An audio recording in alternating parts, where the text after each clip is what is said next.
Congratulations, Ryder. Thank you for representing yourself, your family, and Dan Robb Elementary School. From Boerne ISD Stadium, it's the opening Friday night of the 2021 Texas high school football season as the Boerne champion Chargers host the Falcons from San Antonio Stevens. All is right with the world, not a moment too soon. My name's Paul Alexander. Delighted you're with us and delighted to be working with my friend and partner, Kerry Barboza. Kerry, we are blazing out of the starting blocks. I can't imagine a better opener. Neither one of these teams is a puppy. These are two big woofing dogs on Friday night number one. Yeah, two perennial playoff teams. Chargers 2 years removed from a fifth-round appearance in the state playoffs. Last year they go 2 rounds but lose to a very good Liberty Hill. Last year Stevens, they go 3 rounds and they lose to Westlake, and we know about Westlake and what they've been in. So two teams that are used to making playoffs, used to deep playoff runs, and it's a pretty evenly matchup tonight. Interesting stylistic matchup because they both run very similar systems, both offensively and defensively. In a lot of ways, Kerry, if it weren't for the difference in the uniforms, I might think I was looking at identical twins. Yeah, very identical, very similar in what they do. And we were talking to Coach Kaiser before the game. He says he likes to play Stevens. This is their 7th meeting. He likes to see the athletes that Stevens has. He likes the size that they have. They test the Chargers out of the gate early. And it's just turned into a good rivalry. The meeting 2 years ago, Chargers went in a blowout. And that's really been the only blowout of the series. They've been Auburn pretty close and down to the wire. We're just about set to go. And by the way, more than ever, it is a quarterback-driven sport, and we have 2 absolutely outstanding quarterbacks. And we'll be telling you about that as the night goes on. But right now, we are just about ready to play as Stevens will kick off from the north end to begin the game and the season.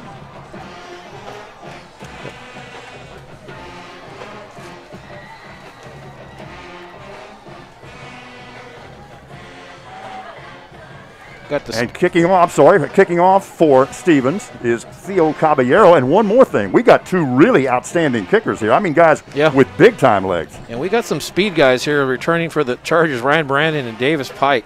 3-year starters on the varsity, so Davis Pike, a state qualifier in the hurdles last year, so he's got a lot of speed. Brandon and Pike standing back at about their 10-yard line.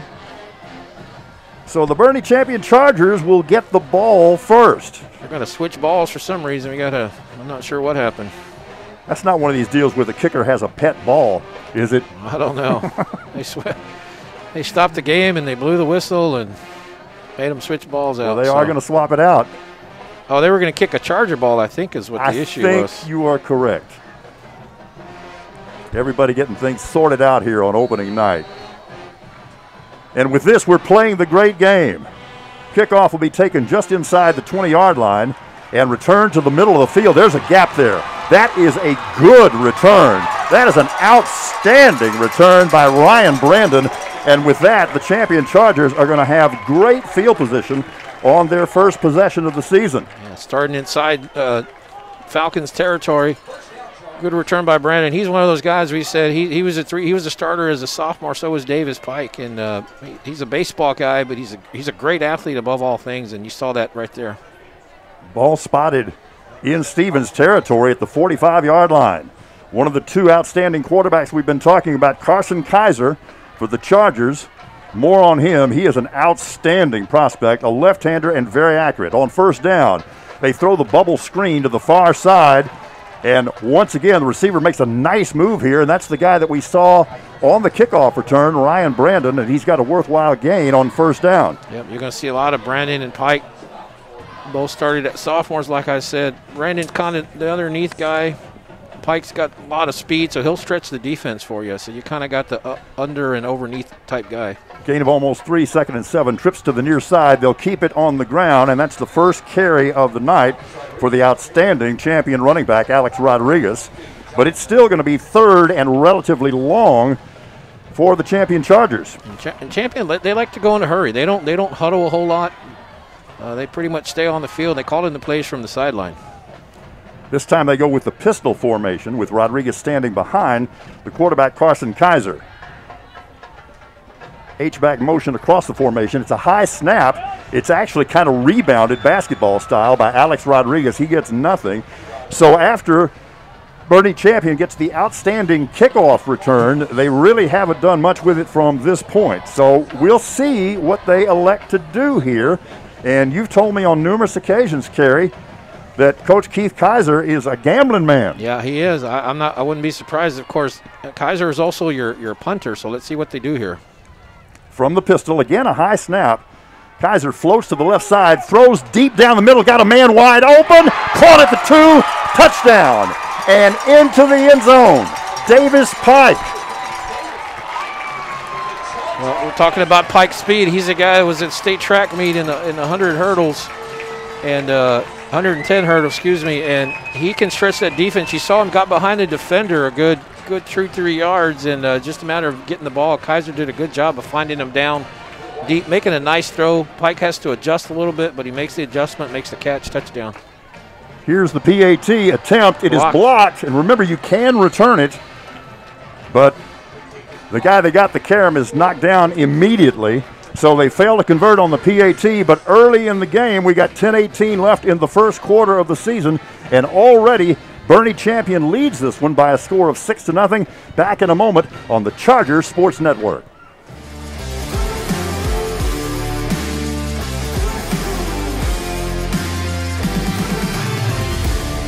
Hi, I'm Superintendent Tommy Price, and you're watching the Charger Sports Network. Tonight's broadcast on the Charger Sports Network is brought to you by H-E-B, Smoky Moe's Barbecue, Chick-fil-A, Frost Bank, Jet Specialty, Ferris Orthodontics, 1910 Church, Wick Productions, and Dog and Pony Grill.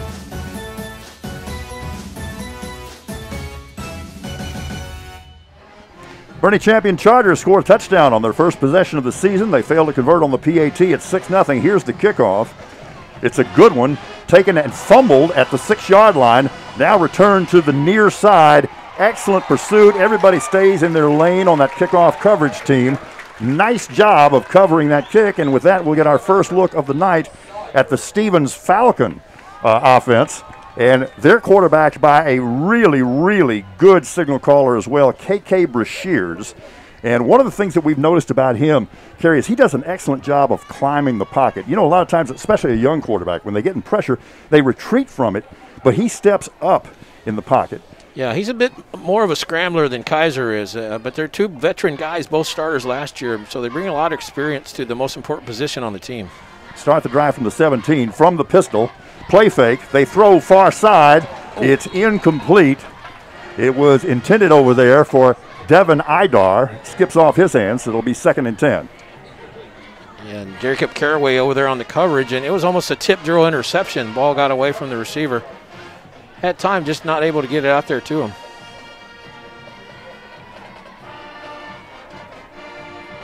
A Stevens team that has become a perennial 6A power. This time they'll go from an empty set. You got a tight end and 2 wide receivers to the far side. And 1 receiver over to the near side. Now motion across the formation and a flag. Well, that's tough. You go 2nd and 10 to 2nd and 15, and this is usually the game where you see a lot of the little offsides, the jumping, because football, it's such a different game than all the others. You don't play it for 8 months, and then you got to come out and try to get back in rhythm real quick. Yeah, and Stevens really needs to stay ahead of the chain, so they're off to a little bit of a rocky start, but they have a lot of big play potential, and they're looking at 2nd and 15 following that procedure walk-off. Got the clock stopped momentarily. 9:49 remaining here in the first quarter. Brashears throws near side. It's complete, but for a very short gain. That was Jace Butler on the reception. But so far, we're seeing an example of the way this Champion defense flies to the ball. They are really good at pursuit. Yeah, pursuit. That time, Aiden Pickett gets there pretty fast, and not a lot of room there. Gain of only 2, so it's 3rd and 13. Brashears from the pistol.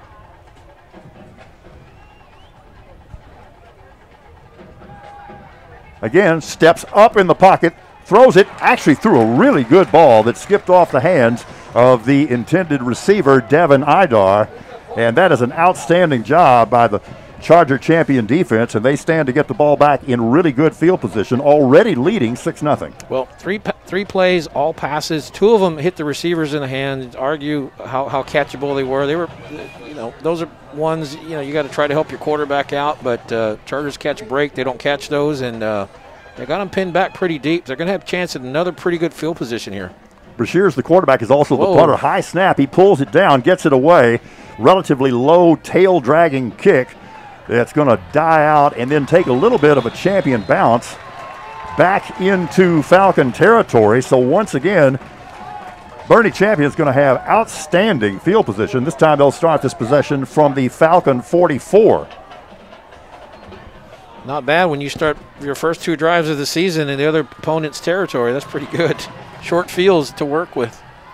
And it means your playbook is completely wide open. Yep, and if you're the Chargers, it's not a lot of pressure, but you really need to capitalize on these short fields.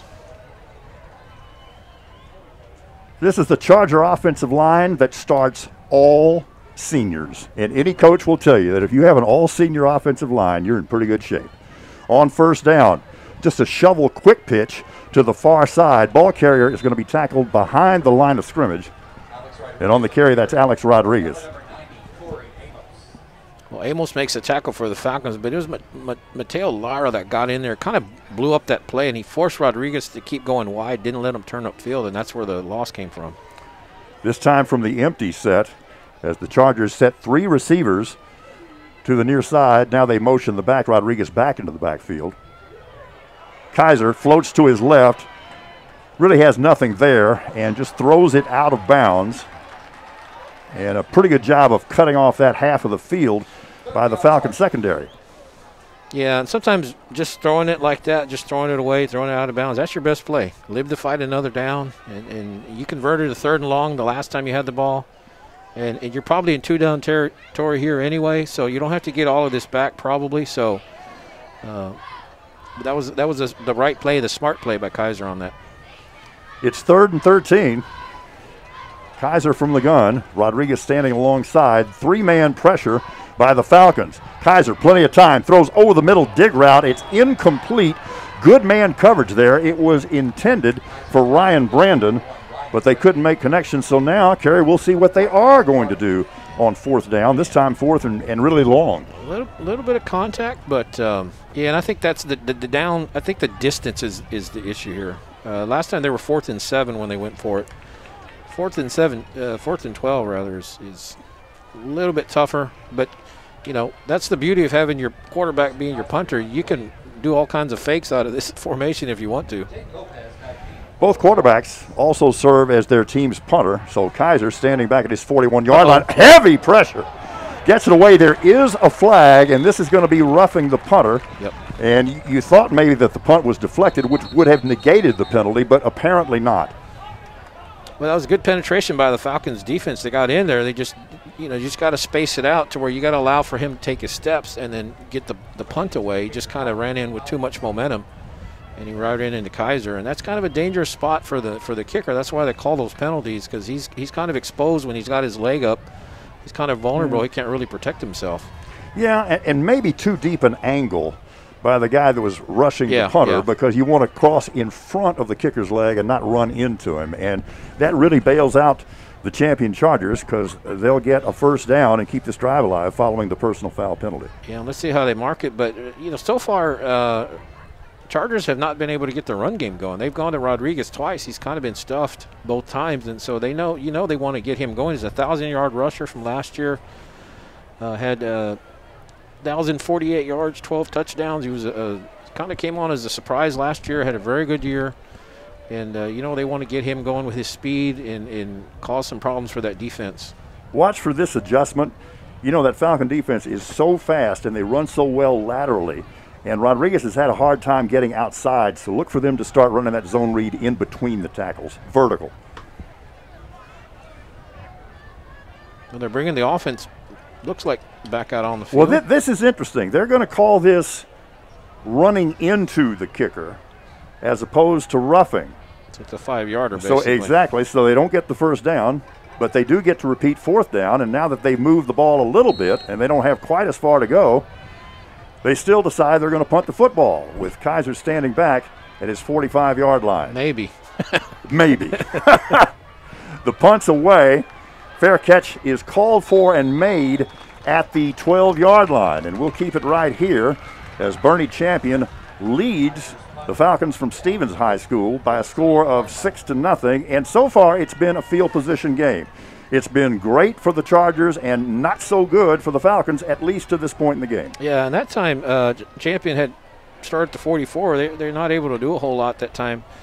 The first time they went for it on 4th and 7. This time they were at 4th and 7, and they decided to kick it away. So maybe they're just playing field position, like you said right now, trying to keep the offense pinned back deep in their own territory. KK Brashears from the empty set. Another motion movement across the formation and another flag. Well, you see that early on in the first game. This is probably when you get the most of these false starts, illegal procedures in that first game. Because, again, football is so different because these guys haven't played in the game in 8 months. And that's so different than any other sport. You know, when you're done in basketball, high school, you go to your AAU and you just keep playing the next week. But football, you don't play in a regular game after you're done in December. You don't play till August. 1st and 15 after the walk-off. And Brashears will operate from the pistol with the running back standing behind him. The lone receiver to the near side is Evan Gonzalez, who had crazy numbers last year. We'll tell you about that. Deep ball, near side. Evan Gonzalez fighting for the ball, and an outstanding defensive play made by Aiden Pickett. But do we have a flag? Here we do. Yep. Okay, I'm not going to get in the business of good call or bad call, but that was two good athletes fighting for the ball. Yep. I thought it was clean, and the Chargers were celebrating, and then the flag came out. So the intended receiver was Ethan Gonzalez, and Kerry, get this, his numbers last year, this is sick. This is ill. 82 catches, 1,149 yards, 7 TDs, and he averaged over 6 catches per game. That ain't right. Yeah, well, they put him out on an island with Pickett. He was one-on-one. He had no safety help over the top, so it was just one-on-one, and he got drew the penalty. And remember, of course, in high school and college football, it's not a spot foul, but it does give Stevens a first down. Bubble screen far side. Good job of blowing it up by the corner over there. And we do have yet another flag, this one thrown on the far side at about the 23-yard line. Yeah, that was Caraway that blew up that play. He was getting blocked as he made the tackle. He just kind of threw his body out there, and he kind of made the stop there. It's going to be offsides. More movement. This is the third offsetting. I think that was offsetting. Well, or they picked it up because they're not repeating the down, so now they're going to get this straightened out. This officiating crew is a good one, led by the referee, Jim Sartwell. 2nd and 8. This time, 2 backs in the backfield alongside the quarterback, KK Brashears. Now they motion away from that. Again. Another flag, and once again, the champion defense is clapping and celebrating. One of the linemen, you know, those big bodies, you start moving forward, it's hard to stop, you know, so you get that momentum going. But this is the 4th one now where they've had some type of movement. They're just not in sync right now. Well, and this is particularly tough for the Falcons because they want to run the football more than the Chargers do, and that's hard to do when you're consistently behind the chains. Yeah, and they haven't run the ball yet. Well, they really haven't had a chance. Yeah. Been looking at 2nd and 15. Yep, 2nd and long, so it's mostly been in the air. Brashears from the pistol, looks far side, throws it, wide receiver screen. It's complete on the far side to Ethan Gonzalez, but for a pretty modest gain. What do you think about this Charger secondary? I think they're pretty skilled. Yep, and a lot of experience in that backfield. Connor Holtorf, Kay Galt back there, guys that Jacob Gresham, guys that have Cole Kennedy, guys that played last year that were big contributors are back this year. Going to be looking at a 3rd and 10 situation. And Stevens sends in their plays with flashcards from the far side. Brashears takes the snap under heavy pressure off the corner. Wide receiver tunnel screen complete cuts it back to the far side, makes a couple of guys miss. He's still going to be shy of the first down, but that was a pretty good effort by the wide receiver, Devin Idar. Yeah, that was a great throw by Brashear. He had his man in stride and just beat the coverage. And there was a lot of cutbacks, but just not quite enough, and it's 4th and short, so let's see what they do. Okay, circle this play. This is a big play because it's 4th and a full 3, and they're going for it relatively deep in their territory, but no, they're going to punt it away. Quick kick. And there's nobody to get it, so it comes out being a really good strategic move. But once again, relatively speaking, Champion will start this drive in good shape as they'll take the ball at their 40-yard line, already leading 6-0 with 6 minutes remaining here in quarter number 1. And that's one of the beauties of having your quarterback be your punter, is you can quick kick him on 4th down like that. And the defense, if he's lined up like he's going to be the quarterback, the defense has to respect that. And so what happens, you don't have anybody back, so you can't set up any kind of return, and that's the whole goal is you don't get any kind of return. Carson Kaiser once again has to deal with a high snap. Gets out of trouble. Now he's probably going to be forced to just throw it away. Actually tries to keep it on the field of play. A little bit of a dangerous throw. It was intended over there for Davis Pike. It's incomplete, and it'll be 2nd and 10. I think it's going to be a hold on the Falcons, but he didn't, of course, Carson right there is running for his life, and he had Ryan Brandon. He just didn't see him because he was looking downfield. He was being chased. But Brandon's going to go in there and say, "Man, I was wide open." I was going to let's see who are they going to. I thought they signaled on the Falcons, but they hadn't moved the ball yet.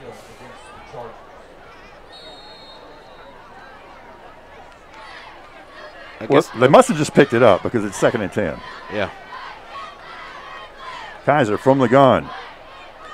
Gives it off. Far side trying to get wide is the running back. And this time it's Cole Reha, a sophomore who runs very, very hard. And once again, the Chargers with their running game trying to get to the outside. Gain of only 2, so it'll be 3rd and 8. Yeah, Reha just trying to find the corner, but Stevens protecting that edge, not letting them turn it upfield. From the gun, 2 backs in the backfield alongside the quarterback, Carson Kaiser. Now they motion 1 away to the near side. Kaiser, the left-hander, again flushes to the near side, takes a hit and delivers a hit out at about the 43-yard line. But a really nice job by the Falcon defense as really the Chargers got nothing done there. And by the way, regarding Carson Kaiser, he is not afraid to initiate contact. His sophomore year, he was an inside linebacker and was frequently the best player on the field. Well, and he's got the size. He's about 6'3", 215 or so. So he's a hard guy to bring down because of his size. Versatile young man too, as evidenced by the fact that he's the guy that's going to punt the ball away for Bernie Champion. Short snap though. You said they would go with gadgets in the kicking game, and they did. But, man, this one got detonated. Really good job of staying home by that Stevens special team. And for the first time tonight, they will start a drive on the other team's side of the field. Well, 4th and 8, one thing we talked about, Coach Kaiser, he likes taking chances. He likes to go in on trick plays and trying to catch the team off guard. And he got a few yards, just came up a little bit short. And you got to give credit to the Falcons defense. They read that well. That was well scouted. And Stevens will start this possession from the Bernie Champion 48-yard line. From the pistol, Brashear's play fake. Comes to the near side. Looking. He'll keep it. He's got some yards. Skips out of bounds at about the 41-yard line. He'll be about 3 to 3.5 yards shy of a first down. Well, we're talking about Kaiser and his size at 6'3". Brashear's not as big, but he's probably a little bit faster, a little bit slimmer and smaller frame, but good runner. 2nd and officially 4 from the 42-yard line. Falcon offense looks to the far side. Again, they use those flashcards to get the play in the game. From the pistol, motion back toward the ball, and now across the formation. Brashear gives it off right tackle. Really good job of converging by the Champion Charger defense, and a modest gain, to say the least, on the play. Matter of fact, officially 1 yard. no gain or possibly half a yard. Yeah, so it's third about 3.5.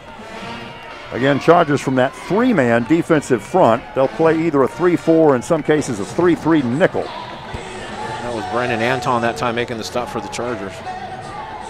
Brashears throws it back to the near side on the screen. It's complete. Going to have a first down inside the 35-yard line.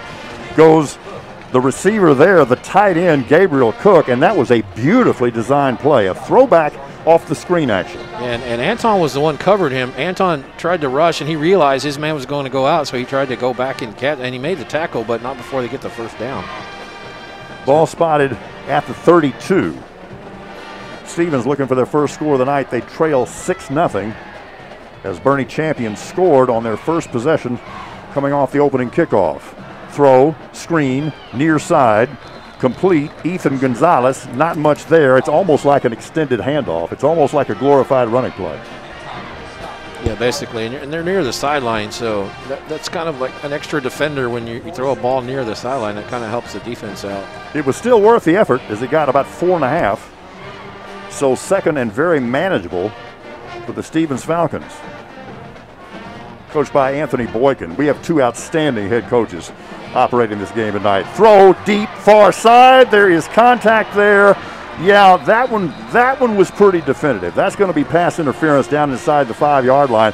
Probably an excellent decision by the Charger cornerback, because otherwise that's 6. Yeah, it just didn't really turn around, and that was definitely contact before the play. And you know, Stevens now, Falcons, they got some things going. They flipped the field on that when they stopped that fake punt, and they've got some things going. Every play's been a positive play here on this drive. And remember, they had a short field. They started at the Chargers 48, so they're trying to take advantage of the short field. Again, a smart play, though, by the Charger defensive back. You know, if this were the NFL, that would have been spotted at the 2-yard line, but it's not. So it's still damaging. It gives up a first down, but it doesn't put them in immediate scoring territory. Yeah, do you give up a 15-yarder or do you give up a touchdown? So sometimes that's the best play, you're right, is go ahead and interfere. First and 10 with the ball spotted at the 14-yard line. Motion away from the football. Brashears from the pistol. Pump fake, throws into the end zone, fade, far side, overthrows his intended receiver, and that was Ethan Gonzalez. So the quarterback Brashears trying to move DBs around with his shoulders and his eyes there. Yep, a little bit of a shoulder fake, and just didn't have the touch on that ball that he needed. Kind of too much of a line drive for the receiver to get it.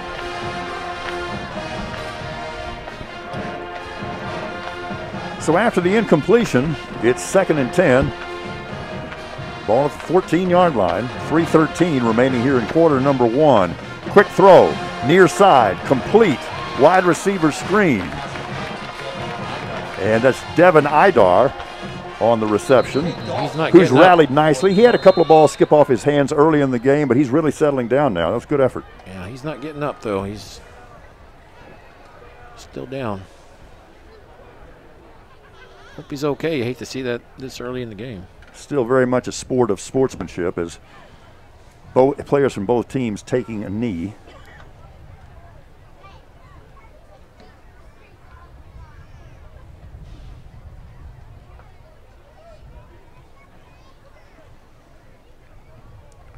Might have just got the air knocked out of him. Hard to tell. Yeah, you know, or taking a helmet to the back, which is generally unpleasant. Yeah.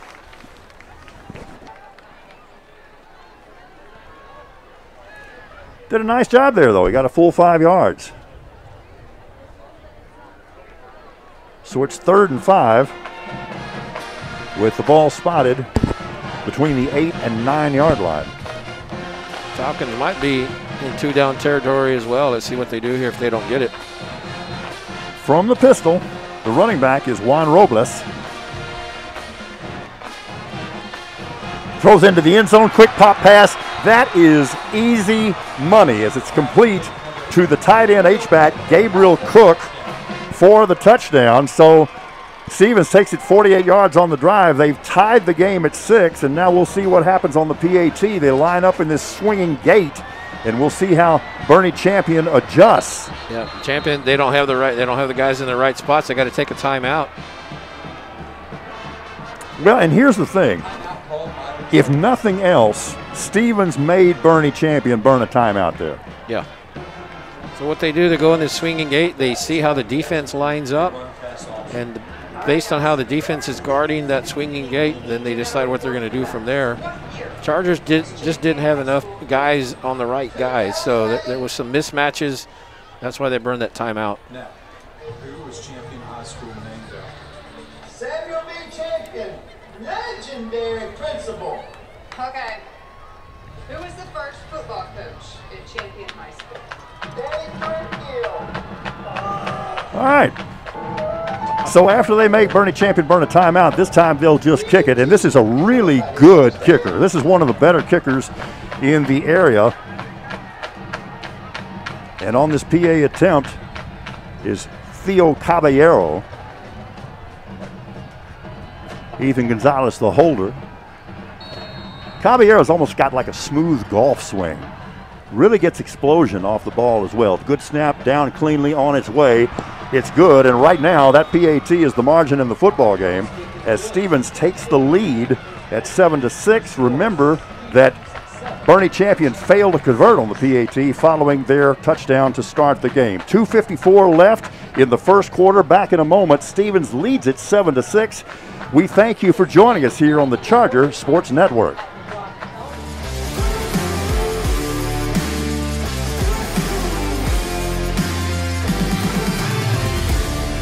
I'm Stan Leach, Bernie ISD Athletic Director, and you're watching the Chargers Sports Network.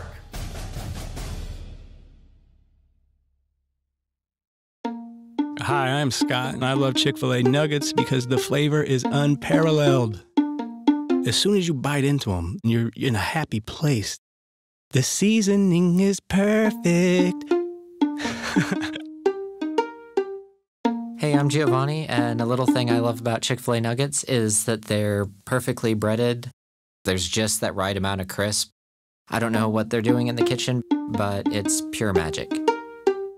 Set to kick it off for Stevens. It's just taken a 7-6 lead. Kickoff will go out of bounds on the far side at about the 35-yard line. Well, it'll be interesting. Chargers down the point. That was a good drive by Falcons. Remember, the key play was the loss on downs when Champion went for the fake punt, and they stopped it, and they start the drive in Charger territory. They go 8 plays, 48 yards, take 2:09 off the clock. And Chargers are down that point because, like you said, Paul, they missed that extra point. So what happens when you score? If you score again, do you chase that point? Do you try to make up for it? Do you just ignore it? What do you do? We'll see what they do. Well, now it's game on. We mentioned the fact that kickoff went out of bounds, so they're going to make them kick it again. Yeah, and that both kicks by the Falcons, the opening kickoff and this one after the touchdown, they're not kicking it deep. They're just trying to place kick it. I think they're trying to keep it away from the speed that the Chargers have back there in Pike and Brandon. Well, we saw that on the opening kickoff. Yeah.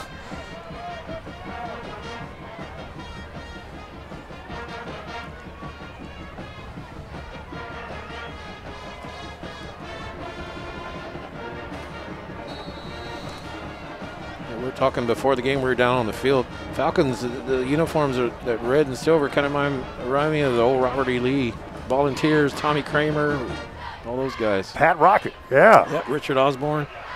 Caballero gets a mulligan, and he can't keep this one on the fairway either. They're going to back him up and make him kick it again, I think.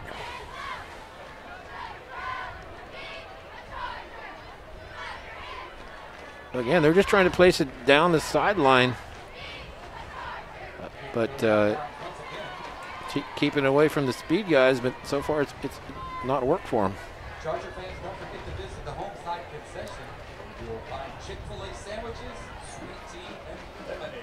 They're really both scoring drives today. Short fields. Chargers go 45 yards. Stevens goes 48. That was a good-looking drive by the Falcons that time. And I thought we were talking about it during the break.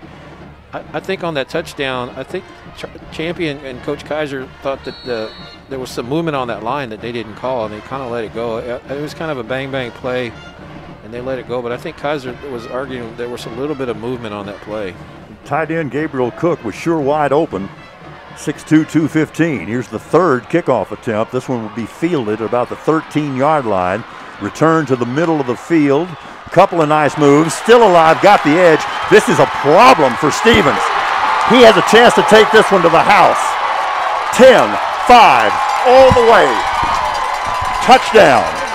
On the punt return, on the third attempted punt, that is Ryan Brandon taking it to the house in a hurry, and with that, the champion Chargers retake the lead. Yeah, and now we see why they weren't trying to kick deep to those two guys. We see why they were trying to kick it along the sideline, because they don't want those guys to run it, because they have tremendous speed, and you just saw not only the speed but just great vision on that field by Brandon. Just made some great moves, some great cuts, got some outstanding blocks and scores, and it looks like they're going to try to just play it safe here. Well, Will Wallace was 38 for 38 last year, so that's a pretty good bet.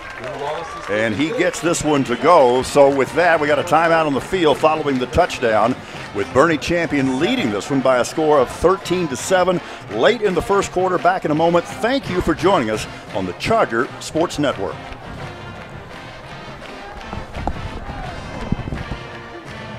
Hey, where did he? Do you have on the monitor where he caught that? What yard line he caught that on?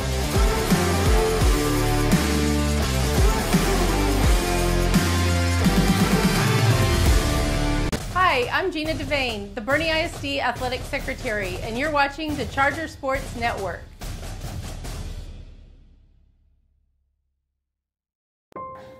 Hello, my name is Keith Kaiser. You may know me from the sidelines at Champion Charger football games. I'm here to talk to you about eliminating a real condition called hangry tummy.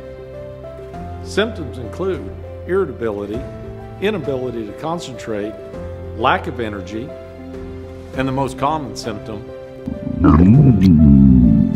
thankfully, there's a cure: Smoky Moe's Barbecue. Hey, where's the Smoky Moe's Barbecue? Sorry, Coach. We had hangry tummy.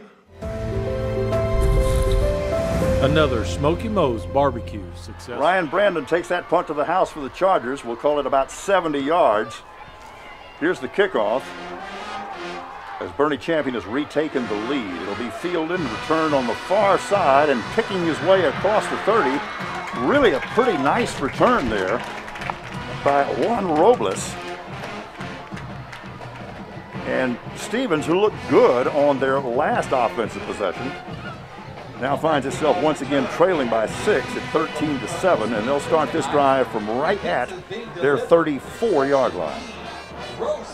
This was interesting. We were talking about if the Chargers scored, would they go chase that missed extra point or just go for two and try to get that back? Right now, first half, they're just going to kick and I think not worry about it. Seemed like a prudent decision, I would say. From the pistol, Brashears, zone read, run pass option, complete, near side.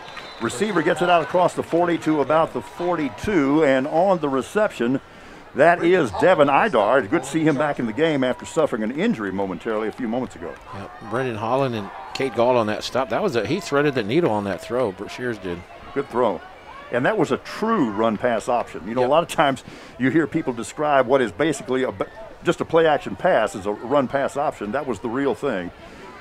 And it was very much worth their while as they get 7 yards on first down. Brashears, jet sweep motion across the formation, and we've got another flag. And, Kerry, this is the third time that Stevens has been charged for some kind of procedure violation involving a play that had motion going across the formation. Yep, and like I said just not that long ago, this is the game where you're going to probably see the most of them. I think if you look at illegal procedures and illegal motion, I think a lot of them, the majority, are going to be in that first game just because the timing's a little bit off. You're trying to get back into rhythm. And this is the game to work out those types of things. Well, you had, a second and medium, and now it's second and long, so that's damaging. Again, they try the motion to trips on the far side. They'll throw it that way. It's complete, runs through a couple of tacklers, stays on his feet. Knee did not touch the ground, and that was an outstanding job on that reception by Landon Prouty. Connor Holtorf thought, hey, he's down. He's raising his hand and saying, hey, I thought he was down over here. So it's third and about 1.5 yards as we move inside a minute to play here in quarter number 1, and Bernie Champion leading the Falcons from Stevens High School 13-7. Been a long quarter. It has been. Motion to trips. Brashears will float to the far side, now throws deep. Got man coverage down there, and really an outstanding job once again by the cornerback for Champion. I believe that's Jacob Caraway on the coverage there, and that was a nice job. So, well, we saw what Stevens did on 4th down a few minutes ago. This one would seem to be even more of a no-brainer for them because it's 4th and 2. Yeah. But it is in their side of the field. It is on the 42-yard line. Well, in the end, their quarterback is a guy, Brashears, that can quick kick. We saw that once earlier. Very true. He'll throw it this time under heavy pressure, and they threw the screen where the blitz was coming from. It's complete, and I think he is stopped about 1 yard shy. And Kerry, that was a remarkable play because the blitz was coming from the far side. That vacated that area. They threw it properly to the vacated area, and still that Charger defense rallied and made the play shy of 1st down yardage. Yeah, 2 Chargers came in, like you said, on the rush, and so you think, okay, well, we got these guys out of the play. That's going to give us a little bit more room, and didn't work that time. And so talking about a long game, this is the 9th possession of the quarter. Hey, I waited a long time for football. Yeah, I'm enjoying this. Yeah. We can play all night if we want to. I don't mind this at all. 1st and 10. On the ground between the tackles and running with authority this time is Alex Rodriguez, by far his best run of the night. As he'll move the change, they'll mark the ball at the Stevens 31. Yep, Rodriguez, speed guy, quick feet, likes to jump cut a lot. Again, a high snap. Hitch screen, far side of the field. It's complete. And on the reception is Ryan Brandon, who is having a huge night for sure. And we're counting it down. That'll prove to be the final play of the first quarter. It's been a good one. Kind of back and forth here. We've played 12 minutes, and Bernie Champion leads the Stevens Falcons by a score of 13-7. Back with quarter number 2 in a moment. Thank you for joining us on the Charger Sports Network.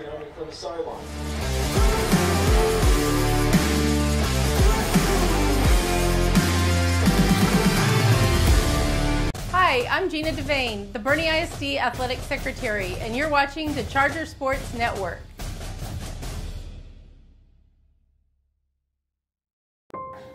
Hello, my name is Keith Kaiser. You may know me from the sidelines at Champion Charger football games.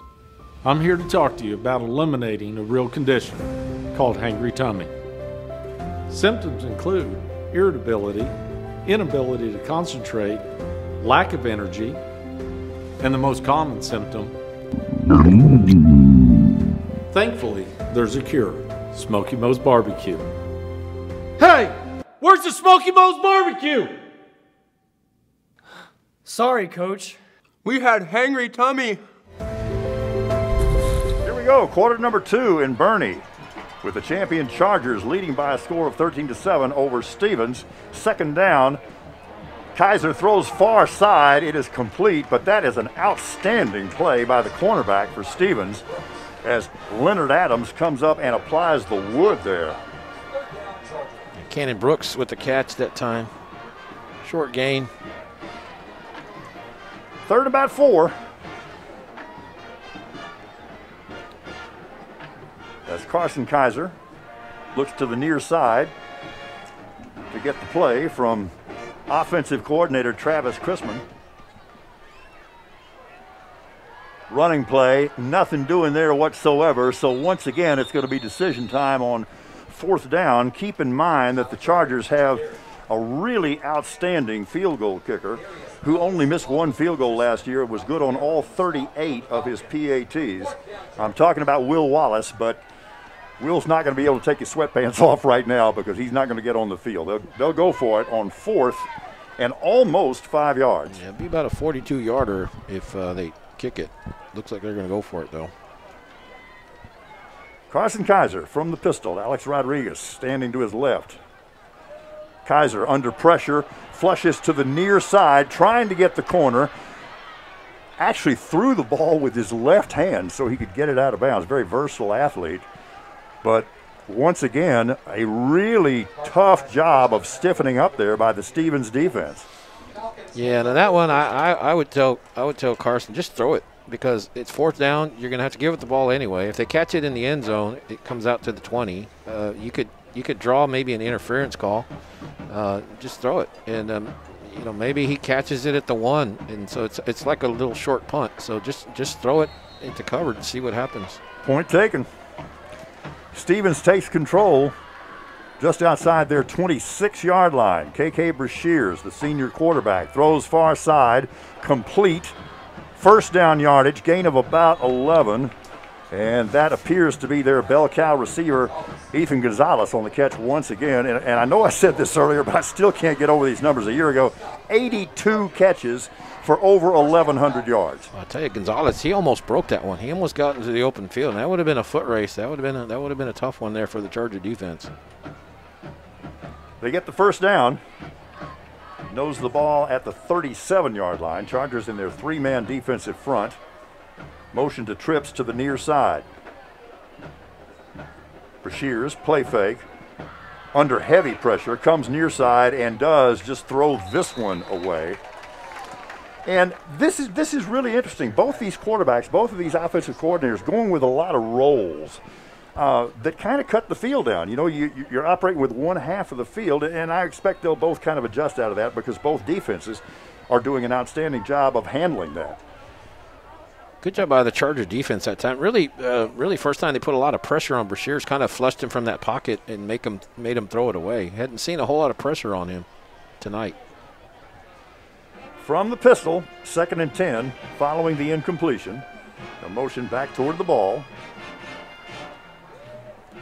Brashears will give it off this time, and running with authority and getting the 1st down is Juan Robles. There's a flag, though, so hold everything. That's generally in the area of holding. Let's see what they call here, though. Other than the procedures, and we haven't seen a whole lot of penalties.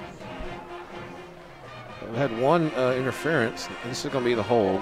It's going to bring it back. Spot foul, so wherever the infraction took place is where they mark it from. It nullifies an excellent run by the senior Juan Robles. Yeah, and you wonder, did he get the excellent run because of the hold? Catch 22 there. All right, so it moves it back to the 32-yard line, and it's 2nd and 15 from that point. Chargers show blitz, but they get out of it. Again, wide receiver bubble screen, and once again it's complete, and it's a pretty good gain. And once again, that is Devin Idar on the reception for the Stevens Falcons. And that's a really good gain. He got all the penalty yardage back and then some, and so it makes it from a 2nd and long to a 3rd and manageable now, 3rd and about 4 or so. All right, let's see if the champion defense brings pressure this time. 3-man front, and they bring only 3. Pass near side, complete. Receiver tries to turn it up but is unable to do so. That is just an outstanding defensive play by Cabe Galt. Yep, Terry Galt, the trainer, that's his son. And it looked like that play was going to go for a pretty good gainer, and Cade just cuts it off. 4th and 2, it looks like they might go for it here. Are we setting a world record for combined attempts to convert 4th downs by 2 high school football teams in one half of play? We might.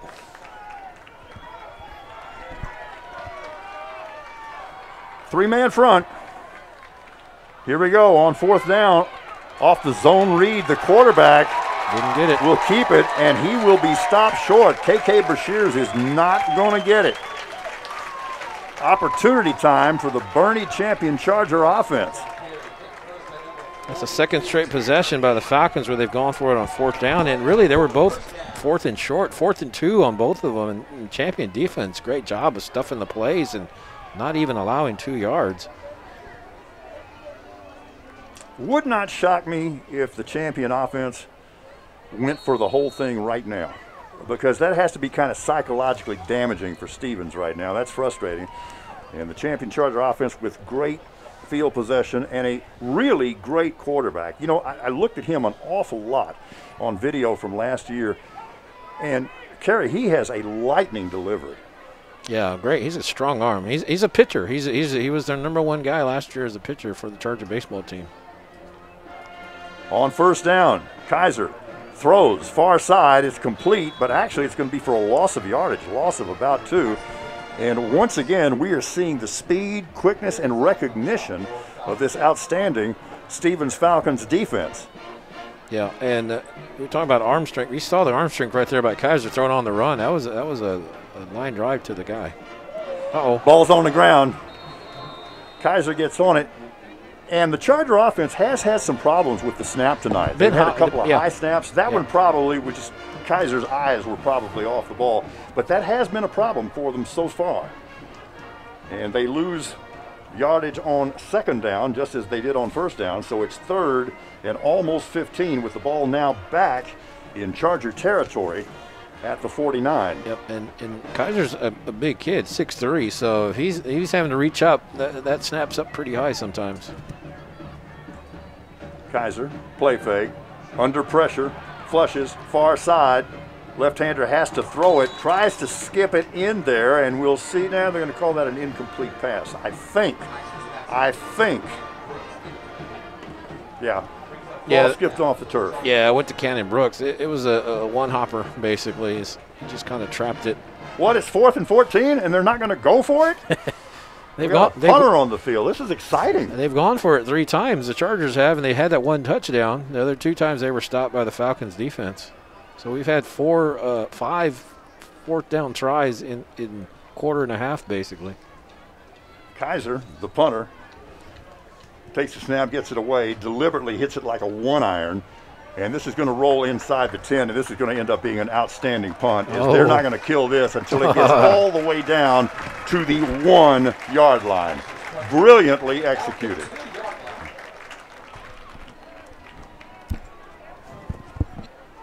Yeah, just a great punt. The return man lets it go. That's the danger of letting a punt go when you don't try to field it, is you don't know where it's going to stop. And sometimes it may roll into the end zone. Sometimes it's going to stop at the 1 or the 2, and that's where the Falcons get to start from on this drive. And you know what? Maybe somewhere in the back of their minds they were thinking that is Carson Kaiser. He is the quarterback. We better make sure that he's not throwing this ball. Eventually spotted at the 2, looks like. KK Brashears standing in his end zone. Play fake. Comes near side, throws across his body. A dangerous throw that was really in the vicinity of defensive back Aiden Pickett. Falls incomplete, and it'll be 2nd and 10. Yeah, Pickett got one hand on it, just not able to reel it in. That would have been a big turnover for the Chargers. That would have set up the offense. Pretty good field position if he doesn't return that for a touchdown. Very true. Brashears from the pistol. Throws the slant. It's complete to their leading receiver, Ethan Gonzalez, and that was a pretty accurate throw by the quarterback, KK Brashears. And he lost his shoe. KK Brashears, by the way, threw for 19 touchdowns a year ago, over 2,300 yards, and he also ran for 10 additional touchdowns. Well, that was a big play because that goes for 14, so that gets him out of their end zone a little bit, gives them some breathing room. If they do have to punt, at least the punter's not standing in the end zone. Big first down there for the Falcons. Moves it out to the 16-yard line. 3-man defensive front for the champion Chargers. Brashears pulls it down, gets back to the line of scrimmage, and then maybe a yard as we're about halfway through quarter number 2, 6:50 remaining before halftime and the clock running. Looks like Carson Schwartz laying on the ground. Looks like he reached up and knocked him off balance. Linebacker there. Be 2nd and 8 following the 2-yard gain. Falcon offense looks to the far side to get the play off those flash cards. Brashears throws far side. That was really timed well. Yeah. That's going to get a first down, and the timing on that was perfect. That one, again, was that wide receiver screen, and he got the block at exactly the instant he needed it to spring him for the first down. And he's done that pretty consistently all night. He's threaded that needle where he just gets it. It's a bang-bang play where he makes the throw, and then he gets the block right after. So the Falcons with something going. Keep in mind that they started this drive back at their 2-yard line following the outstanding punt by Carson Kaiser. First down, throw, near side, complete. Turns the corner, now stays in bounds, cuts it back, fights for a few more yards, and that's an 8-yard gain there for the receiver, Devin Idar.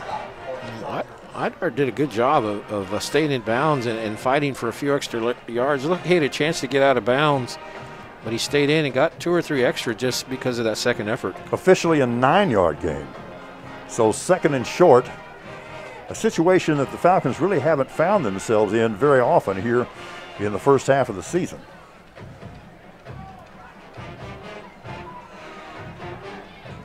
Brashears, shoulder fake, throws deep, had a man out there, maybe had to pull the trigger a little earlier than he wanted to, as that was intended for their, possible all-state receiver, Ethan Gonzalez. Well, Tanner Lee laid the lumber on Brashears that time. He knocked him down pretty hard, so maybe he heard footsteps, but has a hard hit. And if you're the Charger defense, that's what you want to do. You want to get him uncomfortable back there. You want him to expect to get hit. I love the call, though, going deep on 2nd and a yard.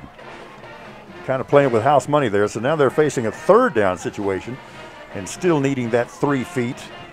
Clock stopped after the incompletion with 5:37 left before intermission. Brashears, we've seen this throwback screen before. Yep. The first time it was successful. This time it was well diagnosed. And after gaining 9 yards on first down, it's going to be 4th and 1 for Stevens. So let me guess. They're going to go for it. Just a wild guess here. You got a crystal ball, man. You're like Karnak the Magnificent. Yeah. Absolutely. Carry the Karnak or something. 4th and 1. Here we go. This is fun.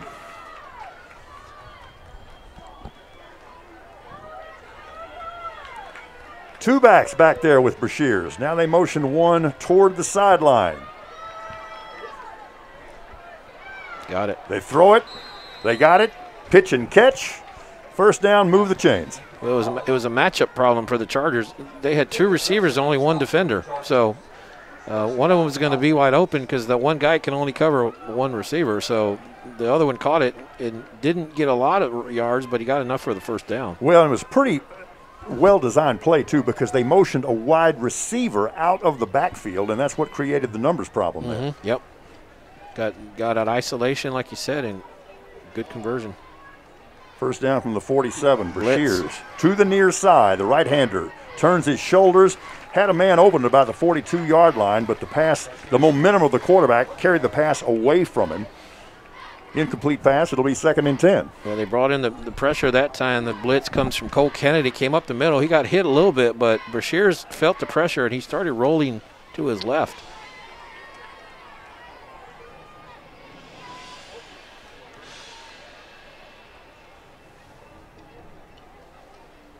Play clock at 13. They still got plenty of time. 3-man defense at front, but the Chargers are showing blitz, and here they come. Stevens does a good job of picking it up. It's a slant pass on the far side, but it sails over the head of the intended receiver. And we have a Charger player down at the 42-yard line. That was Gresham. That was a player that blitzed. They've picked it up well, but Brashears is feeling that pressure. That's why he made that throw that was off like that. Jacob Gresham, outstanding defensive player, senior linebacker. And you're telling me also maybe even a better baseball player? Yeah, very good baseball player, starting shortstop, or kind of moved around, played a little bit third base for him last year. Shortstop, but an infielder, and had a few brothers come through before him. Looked like he's okay walking off under his umpire. Good to see. Gets a nice round of applause from the home crowd here on the near side. So we've seen the defensive adjustment here. They're saying, we're not going to let you, Brashears, sit back there and get comfortable. We're going to bring pressure. They brought Cole Kennedy the previous play. Before that one, that time they brought Gresham, and so they're going to say, we're going to flush you from the pocket, we're going to bring pressure, and we're going to make you throw it really quick. And that's what you've seen where the throws have not been there. They haven't been as accurate because he's under pressure, so they're trying to make him uncomfortable back there. 3rd and 10 from the 48. Stevens with the ball. The Falcons trail by 6 at 13-7. Just under 5 minutes to play here in the first half. Again, they show blitz. And here they come. Brashears has to move to the near side. Now throws it. Really nice touch pass. And remember, all you need is one down. And I think the receiver, Ethan Gonzalez, did control it. Nice catch, even better throw. And that gets the first down. And remember, this drive started back at the Stevens 2. Yeah, that was a great catch. And I think that was just kind of let me throw it in the area. And that was a great catch by the receiver. But Charger defense forced Brashear again. They forced him from the pocket with the blitz. That's 3rd straight blitz. First down all the way down at the Bernie Champion 30-yard line.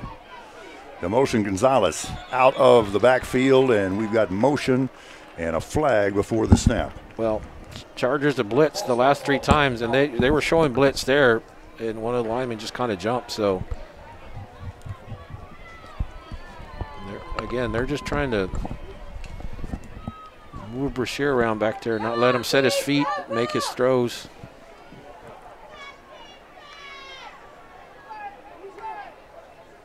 Penalty moves it back to the 35. Brashears from the pistol, 3 receivers to the near side. Brashears will throw it that direction, and this time it was the wide receiver screen, and this time it was dropped by the intended receiver, Devin Idar.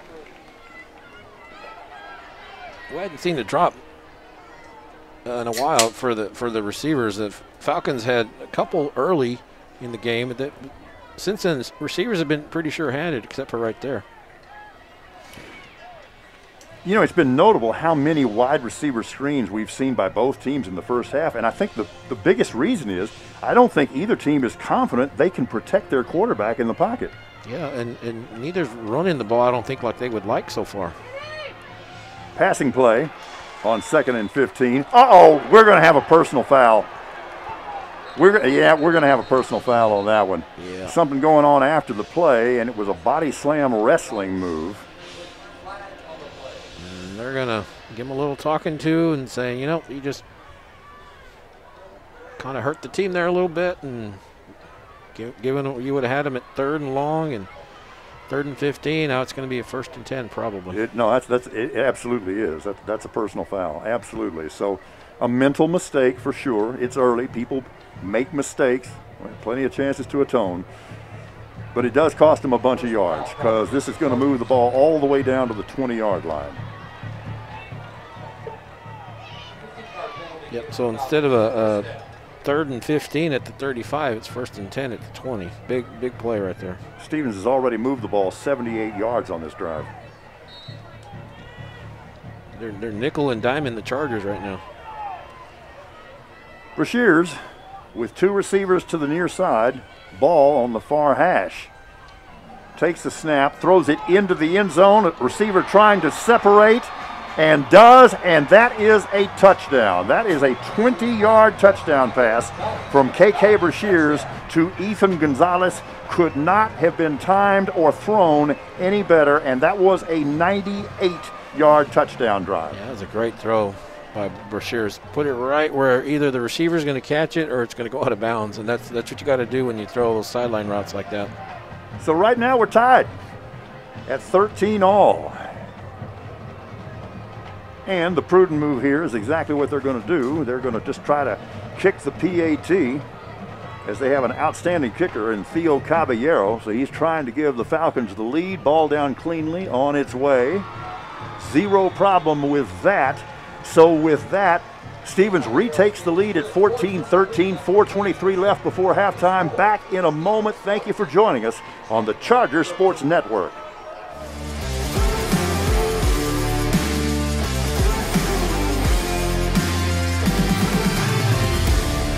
Tonight's broadcast on the Charger Sports Network is brought to you by H-E-B, Smoky Moe's Barbecue, Chick-fil-A, Frost Bank, Jet Specialty, Ferris Orthodontics, 1910 Church, Wick Productions, and Dog and Pony Grill.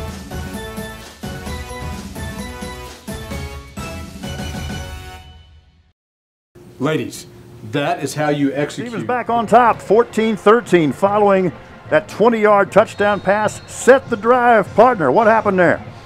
Well, they started at the 2 and they went 98 yards. 14 plays, take 2:53 off the clock. And I thought one of the big plays was, unfortunately for the Chargers, that penalty that gave them first down, and they score on the next play right after that. And so, but good ball movement by Falcons there, getting the ball down the field. Caballero kicks it off for Stevens. Just kind of pooch it up in the air. Yeah, they're not kicking deep anymore. I don't blame them after what they saw earlier, like on the game's opening kickoff. And the touchdown that we saw that went for about 70. Yeah, there was that too, for sure. Yeah.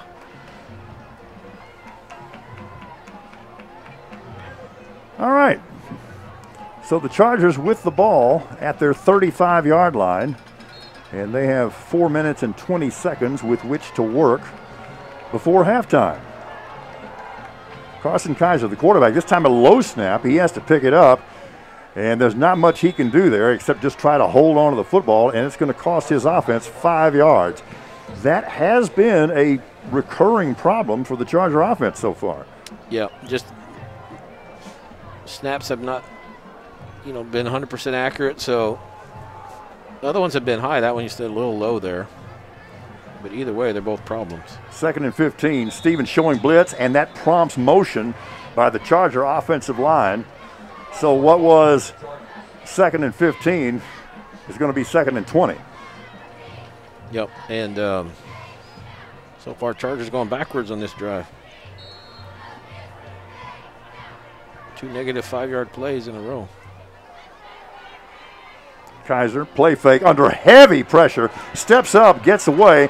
Young man's a good athlete. He'll keep it, get across the 40-yard line. He takes a hit, but also delivers a blow out of the 45-yard line, and we've got laundry flying. Yeah, there was something said or done or something right on the sideline. And I like that you saw the shoulder drop by Kaiser. He's going to dish some punishment out. He's not just going to take it. That was 2nd and 20. And we've got unsportsmanlike against the Stevens Falcons. And so that's going to come after the play. So the gain is going to stand, and they're going to tack on 15 more. So it's going to be a 35-yard play, basically. Yeah, both teams with some costly mental mistakes here in the last few minutes.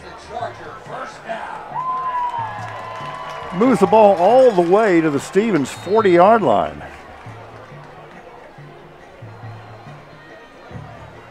Kaiser gives it off between the guards. Alex Rodriguez on the carry for Bernie Champion.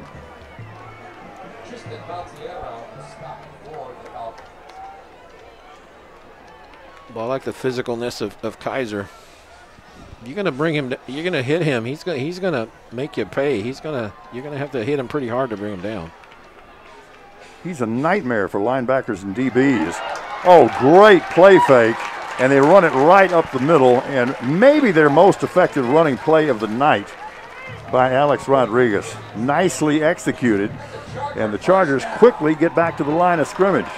That moves the ball to the 25-yard line where it's 1st and 10. Kaiser to the far side. Left-hander throws. Oh, that could have been a pick six. Yep. That could have been a 75-yard pick six. It's good jump on the play by the defender there. He was reading Kaiser's eyes, and looked like number 42. The Falcons' Darius Ellis jumps that route and almost gets a pick six, like you said. Darius Ellis, the outstanding senior outside linebacker for the Stevens Falcons. 2nd and 10 now. Kaiser moves up in the pocket, throws over the middle, deflected pass, and it's going to be a touchdown. And what should have been an interception on 2 straight plays for Stevens instead results in a Charger touchdown. The old tip drill, but not the way the Falcons had wanted it to go. Defender gets a hand on it. Looks like he's got a chance at an interception. Deflects it and goes right into the hands of Ryan Brandon. Ryan Brandon having just a huge half. Here's the PAT. Holder does an outstanding job of getting it down, and it's through.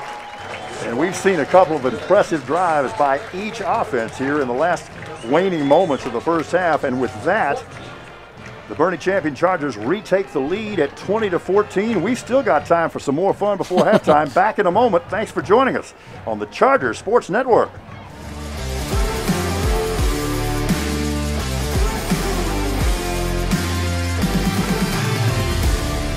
Hi, I'm Superintendent Tommy Price, and you're watching the Chargers Sports Network. Tonight's broadcast on the Charger Sports Network is brought to you by H-E-B, Smoky Moe's Barbecue, Chick-fil-A, Frost Bank, Jet Specialty, Ferris Orthodontics, 1910 Church, Wick Productions, and Dog and Pony Grill.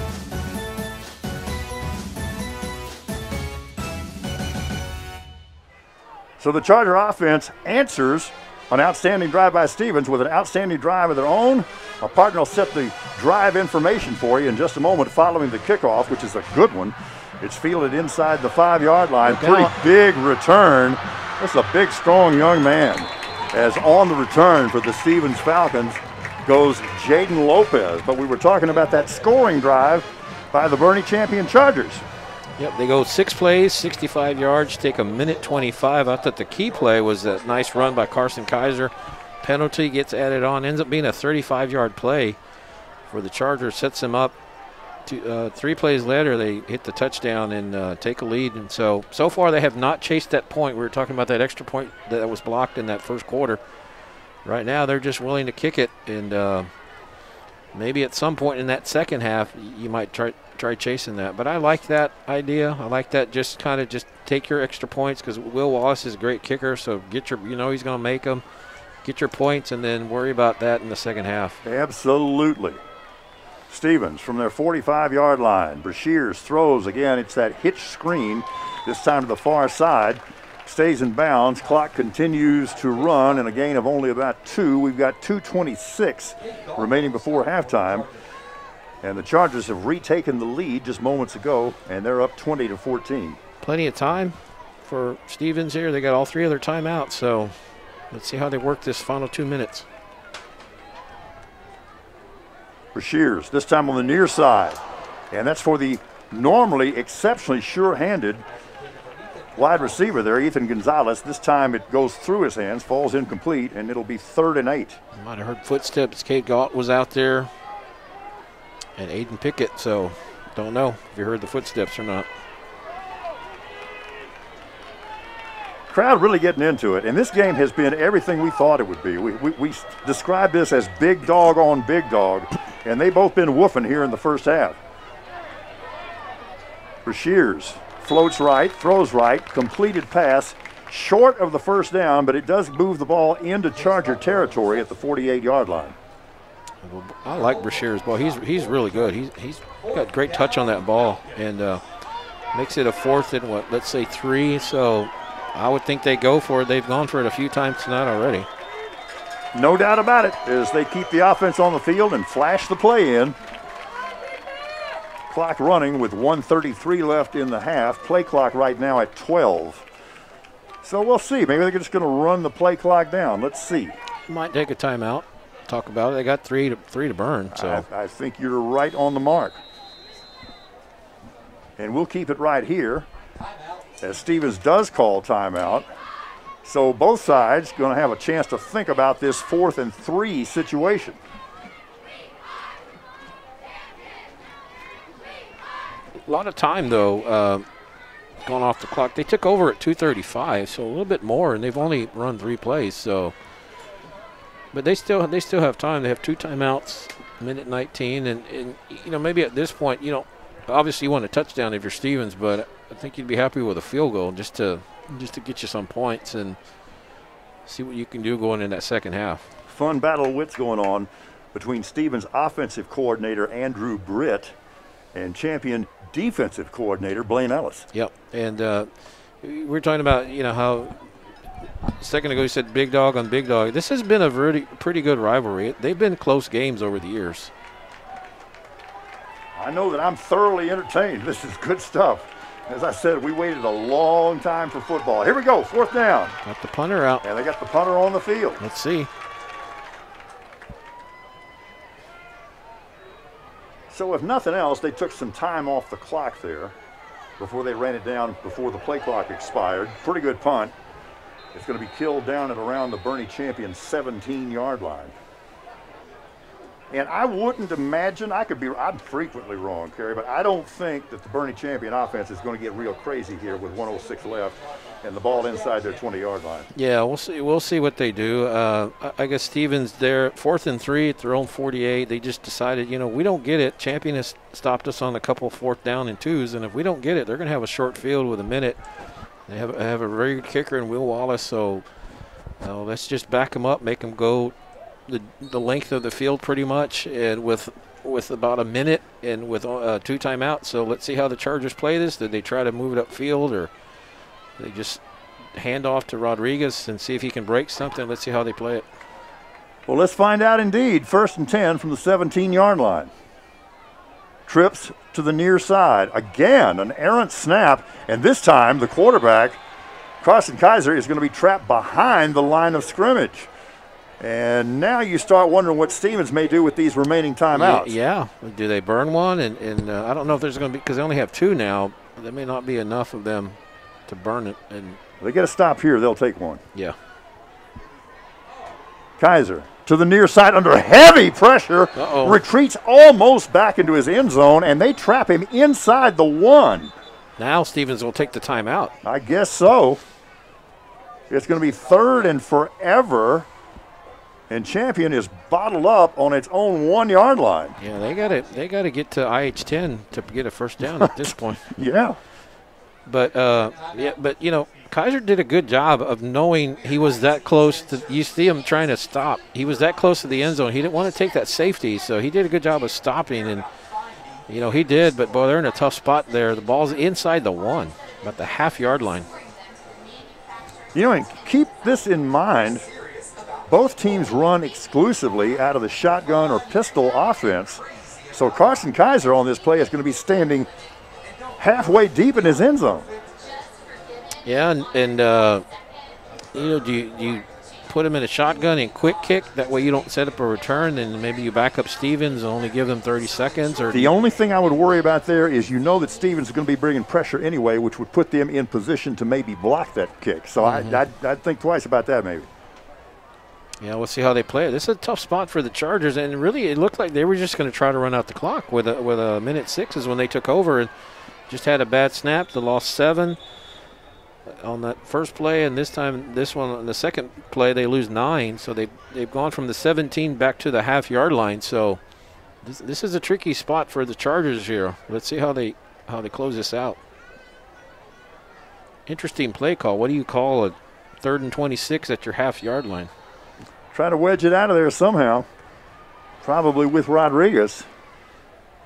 But again, look how deep in the end zone the quarterback and running back are standing. This is pretty hairy. Pressure coming. Kaiser gets away. Now throws deep and overthrows his intended receiver. That was Davis Pike. But you know, when you think about it, Kerry, throwing that ball deep out of there may have been as good a play as you could have called, because you were unlikely to get trapped out of there, and you did take some time off the clock. Now, the downside is, of course, is after the incompletion, you stop the clock, and Stevens doesn't have to use the timeout. Yeah, Kaiser did a good job of avoiding. It looked like they were bringing pressure off the end, and look, he did a good job of sidestepping the defender.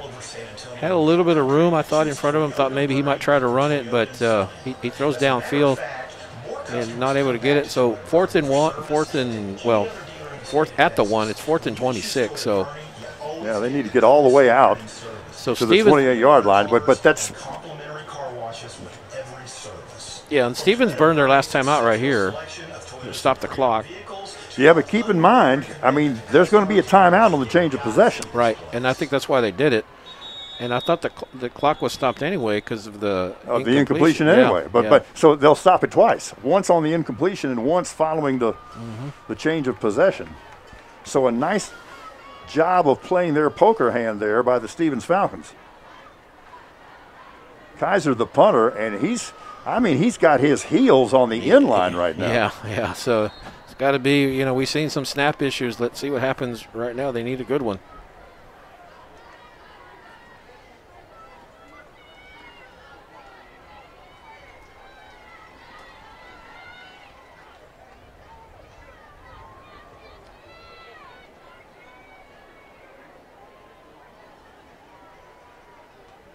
Here's the snap. They get the kick away, but just barely. It'll roll out of bounds inside the champion 40-yard line at about the 36. Now, Stevens is out of timeouts, but they do have 23 seconds to work with. And, of course, the clock stops in high school football anytime you have to move the chains. So there is still opportunity here for the Stevens Falcons offense. Yeah, and they're almost in field goal range. Well, with the guy they got, now they would need, let's say they need to get this down to about the 25. Yeah, they would even need, for him. Yeah, that's only a 10-yard, 10-yard down and out right. if he steps out of bounds. So let's see how they play it here in their final 23 seconds. Well, they're down 6 points at 20-14. Blitz shown, blitz coming. Brashears throws near side, complete. Receiver makes a nice catch and skips out of bounds in good shape. Nice job by the senior, Jace Butler. Yep, and that's what you got to do without timeouts. You got to either throw it to the end zone or you got to throw it to the sideline. Gain of 6, 2nd and 4. 2 receivers to either side of the formation. Brashears goes to the wide side, throws it. Receiver comes back for the football and does a little toe tap in there, and they're going to say he got him down. Yeah, that is a nice job. It'll move the chains, so it was going to stop anyway, but he also got out of bounds. Boy, does Brashears have touch on his throws, or does he have touch? And very accurate as well, and they still have 13 seconds here. Yeah, they're not done trying to throw it. Motion across, Brashears, shoulder fake, throws it deep in the end zone, had a man wide open. And that one was overthrown. It was intended here on the near side for Devin Idar. Took 5 seconds off the clock. We have 8 seconds remaining. Yeah, I think you got to kick it. Well, that's what they're going to do. And it's going to be a full 40-yard attempt as the ball will be spotted at the 30-yard line. So we'll see what Theo Caballero can do to maybe make this a 3-point game at halftime. This ball is blocked, it's scooped up, and this is opportunity for the champion Chargers. This young man's got a lane. 30, 20, he got one man to beat. He's got 4 blockers in front of him, and he takes this one to the house in one of the more remarkable special teams plays you will ever see. But you know what? Yeah, I don't know. All coming back. I think it was an offsides. Whoever blocked it was in there pretty early. Looked like he jumped, but no, he was just quick. Yeah, he was just quick. I mean, it was 3. It was 3 yards behind the ball when that snapped, just about. But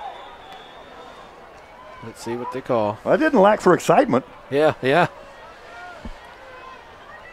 called by the Chargers.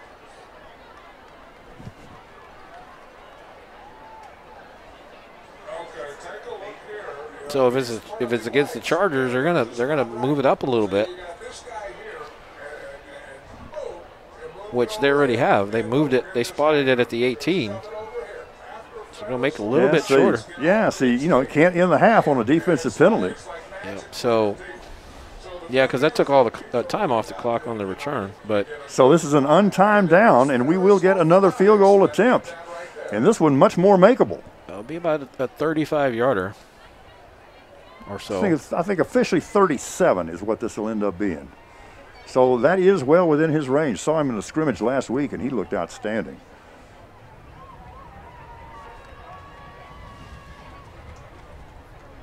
Chargers would still have the lead going into the half. Fun game, back and forth. Oh, yeah. A lot of possession. I got to count them up. It's been a game of big plays. It's been a game of turnovers, and it's been a game of a lot of strategic gambling. I don't remember any football game in which I've seen so many teams and both teams go for it on fourth down so many times. A lot of times, yeah. And I think I need to recount, but I think I got about 16 possessions in this half. I need to double check that, but it's around there. That's an astounding number. Yeah. I mean, you're not going to see a lot of high school football games that would involve 16 possessions in one half. You don't see somewhere you don't even have that many in a game.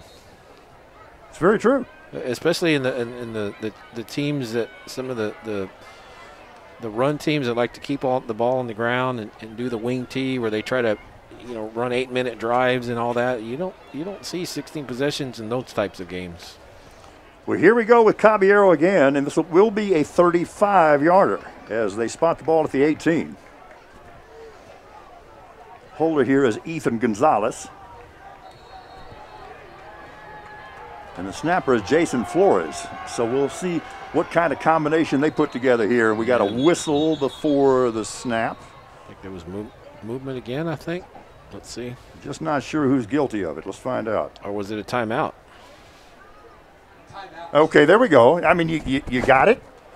Why not burn it? The only thing I'll say is sometimes we think that we're icing kickers, and really all we're doing is giving them a chance to compose themselves.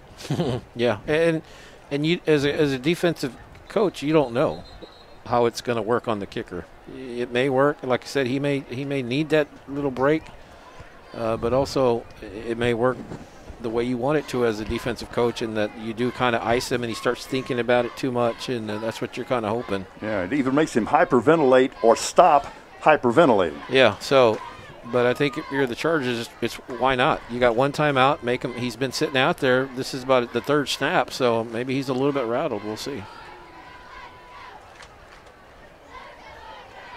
He's been out there a long time, so we'll see how he handles it. And this is about the longest 23 seconds, I think, in the history of football. I would not be able to contest that. When they took over, remember, at 1st and 10 at the 36. That was like 30 minutes ago, it seemed like. That was like July. Yeah.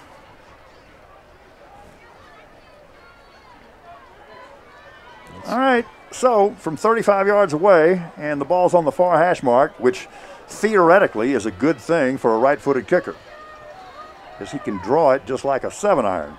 You don't see any straight-ahead kickers. You just see all the soccer style. Oh, it's fake. On its way. It's a fake. And I swore we had actually some movement before the snap as well. I thought so too. But after all of that, the first half, which has been mostly a bang, kind of ends with a whimper on that play.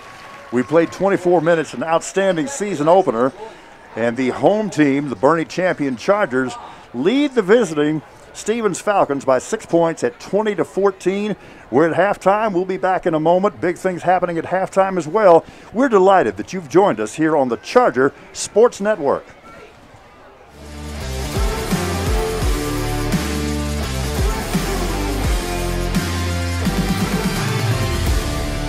I'm Stan Leach, Bernie ISD Athletic Director, and you're watching the Chargers Sports Network.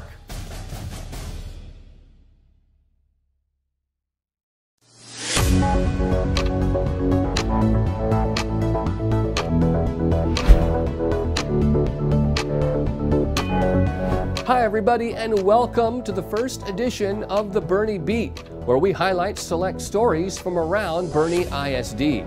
Bernie ISD has set an all-time record for student enrollment entering the new year. We surpassed the 10,000 student mark and currently have 10,117 students attending our schools. At the beginning of last school year, there were 9,509 students enrolled, meaning we gained over 500 students in a 12-month span. To read the entire story, visit our website, bernieisd.net/enrollment record. The first day of school was a tremendous success. It was great seeing all the smiling faces across the district. Thank you to our campus administration and staff for helping make this day memorable. To view the entire back-to-school video montage, please scroll down at the conclusion of the Bernie Beat. Champion high school sophomore Brock Lewis won the national championship in the decathlon at the AAU Junior Olympics Track and Field Championships last week with a total of 6,767 points. Brock joins champion teammate Chachi Gonzalez, who won the gold medal in the 1,500 meters at the event. 2 Bernie ISD softball players have been named to the Texas Sports Writers Association All-State Team. Bernie High's Brooke Civic and champions Blake Holtorf were selected to the team. Congratulations to both. Bernie Middle School North Assistant Principal Zach Bechet has been selected as the Region 20 Outstanding Assistant Principal of the Year by the Texas Association of Secondary Principals. Mr. Bechet has spent the last 6 years as an assistant principal and has been a member of the leadership team at North since 2018. To read the entire story, please visit our website, bernieisd.net/BechetAP. Those are just some of the highlights from around the district this week. Be sure to follow the Bernie ISD social media pages to stay up to date with district highlights. Thank you for watching and have a great weekend. We are 1910 Church. The NTC. We're on a mission. A mission that fuels everything we do.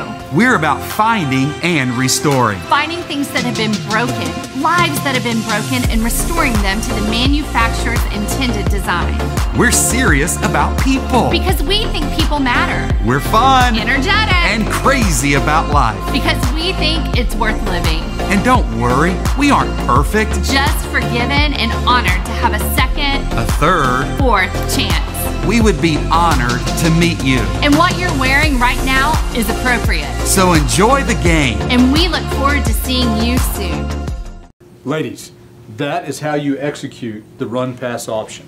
All right, guys. In order to live in this community, we need to know important facts. What year was Champion High School opened?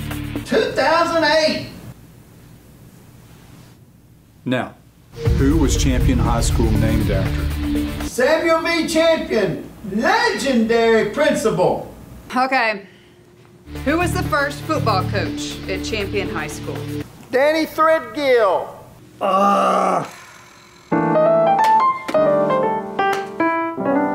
Danny T. Everybody knows that. Yeah.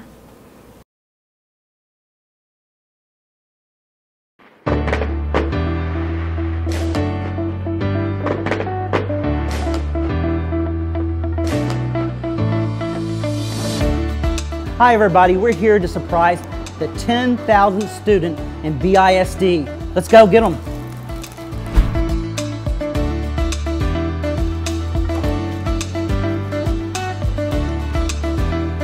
So I have a pretty big surprise to share.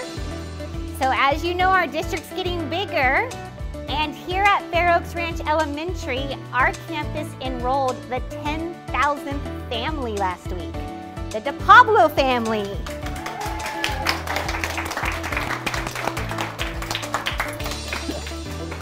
Congratulations on being the 10,000th student in Bernie ISD history.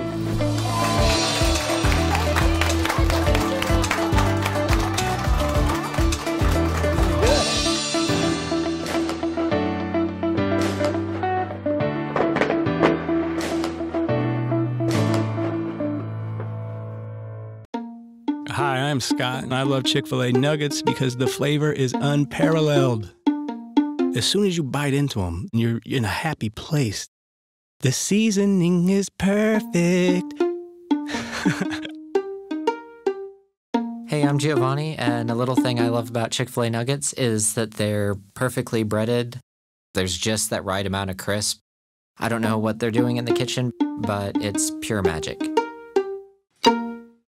Tonight's broadcast on the Charger Sports Network is brought to you by H-E-B, Smoky Moe's Barbecue, Chick-fil-A, Frostbane, Jet Specialty, Ferris Orthodontics, 1910 Church, Wick Productions, and Dog and Pony Grill.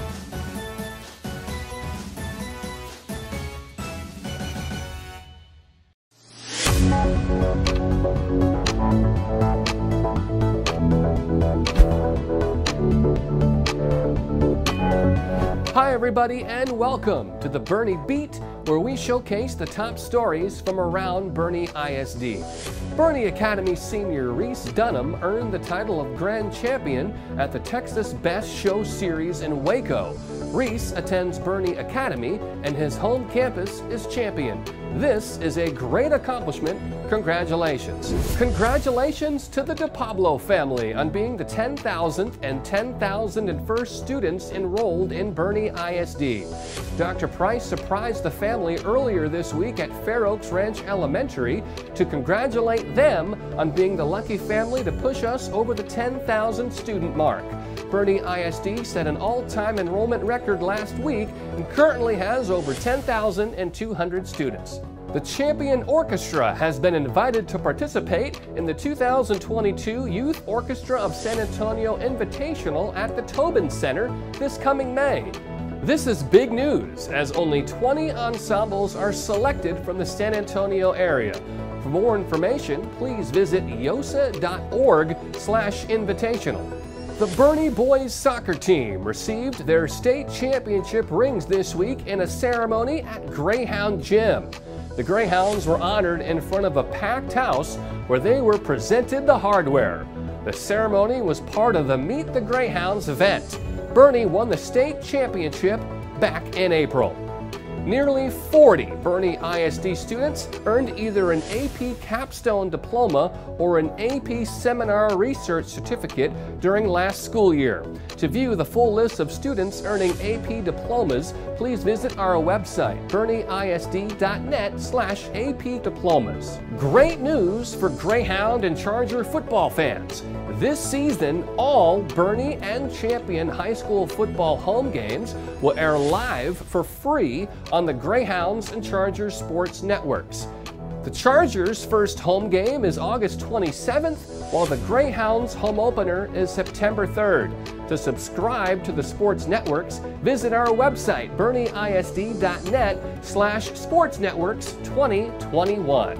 The Bernie ISD Board of Trustees commended a total of nearly 20 students and staff this week at their first regular board meeting of the school year, including National Track and Field Champions and All-American Swimmers. Congratulations to our commendees. Keep up the great work. Those are just some of the highlights from around the district this week. Be sure to follow the Bernie ISD social media pages to stay up to date with district highlights. Thank you for watching and have a great weekend. This game is going into overtime. At the Dog and Pony, we are calling it OT at the Pony, and we're open until 11 p.m. after Friday night home games. Head over to dogandponygrill.com if you'd like to order before you leave the stadium. And we'll have a Greyhound or Charger burger waiting for you. Dine in with us, grab a cold beverage, and enjoy the rest of the night with our full kitchen open until 11 p.m. Come on over, because we are ready for you. It isn't Taco Tuesday without the freshest tortillas. That's why H-E-B bakes tortillas fresh in store. Your kids won't eat tacos on Tuesday, or any day, without their favorite toppings. Good thing H-E-B has it all, including guacamole made fresh in store. It's been a really long week, and it's still only Tuesday. That's why H-E-B does all the shopping for you, so you can just pick it up with free curbside. No store does more to bring the best to your door. Shop the app or online and pick up curbside, free at H-E-B. Hello, my name is Keith Kaiser. You may know me from the sidelines at Champion Charger football games. I'm here to talk to you about eliminating a real condition called hangry tummy. Symptoms include irritability, inability to concentrate, lack of energy, and the most common symptom. Thankfully, there's a cure, Smoky Mo's Barbecue. Hey, where's the Smoky Mo's Barbecue? Sorry, Coach. We had hangry tummy. Another Smoky Mo's Barbecue success story.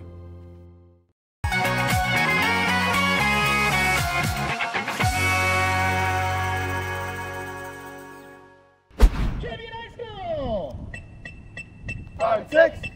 1, 2, 3, 4, 5, 6, 7, 8, 9, 10, 11, 12, 13, 14, 15, 16, 1.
I'm Stan Leach, Bernie ISD Athletic Director, and you're watching the Chargers Sports Network.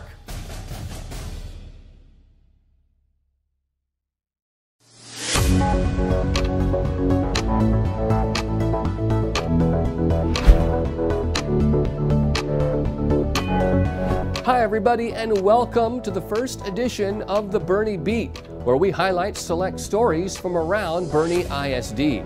Bernie ISD has set an all-time record for student enrollment entering the new year. We surpassed the 10,000 student mark and currently have 10,117 students attending our schools. At the beginning of last school year, there were 9,509 students enrolled, meaning we gained over 500 students in a 12-month span. To read the entire story, visit our website, bernieisd.net/enrollment record. The first day of school was a tremendous success. It was great seeing all the smiling faces across the district. Thank you to our campus administration and staff for helping make this day memorable. To view the entire back-to-school video montage, please scroll down at the conclusion of the Bernie Beat. Champion high school sophomore Brock Lewis won the national championship in the decathlon at the AAU Junior Olympics Track and Field Championships last week with a total of 6,767 points. Brock joins champion teammate Chachi Gonzalez, who won the gold medal in the 1,500 meters at the event. 2 Bernie ISD softball players have been named to the Texas Sports Writers Association All-State Team. Bernie High's Brooke Civic and champions Blake Holtorf were selected to the team. Congratulations to both.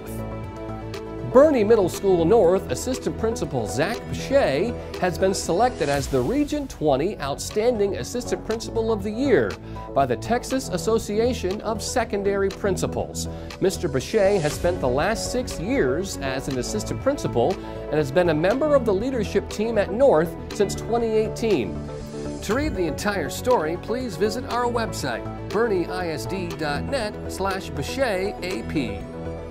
Those are just some of the highlights from around the district this week.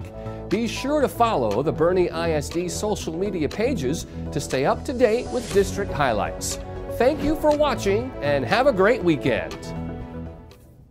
We are 1910 Church. The NTC. We're on a mission. A mission that fuels everything we do. We're about finding and restoring. Finding things that have been broken, lives that have been broken, and restoring them to the manufacturer's intended design. We're serious about people. Because we think people matter. We're fun. Energetic. And crazy about life. Because we think it's worth living. And don't worry, we aren't perfect. Just forgiven and honored to have a second, a third, fourth chance. We would be honored to meet you. And what you're wearing right now is appropriate. So enjoy the game. And we look forward to seeing you soon. Ladies, that is how you execute the run-pass option. All right, guys. In order to live in this community, we need to know important facts. What year was Champion High School open? 2008. Now, who was Champion High School named after? Samuel V. Champion, legendary principal. Okay, Who was the first football coach at Champion High School? Danny Threadgill.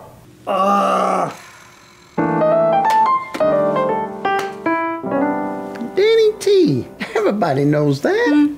Yeah.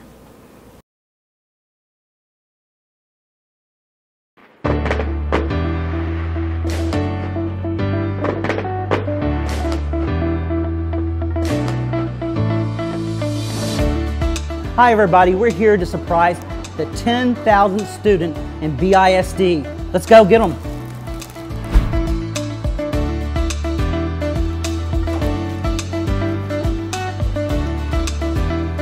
So I have a pretty big surprise to share. So as you know, our district's getting bigger. And here at Fair Oaks Ranch Elementary, our campus enrolled the 10,000th family last week. The DePablo family.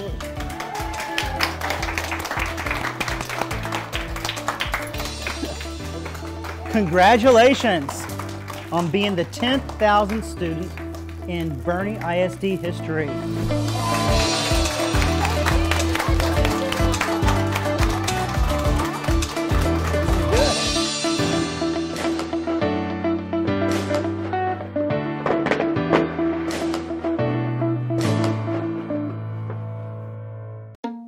Hi, I'm Scott, and I love Chick-fil-A nuggets because the flavor is unparalleled. As soon as you bite into them, you're in a happy place. The seasoning is perfect.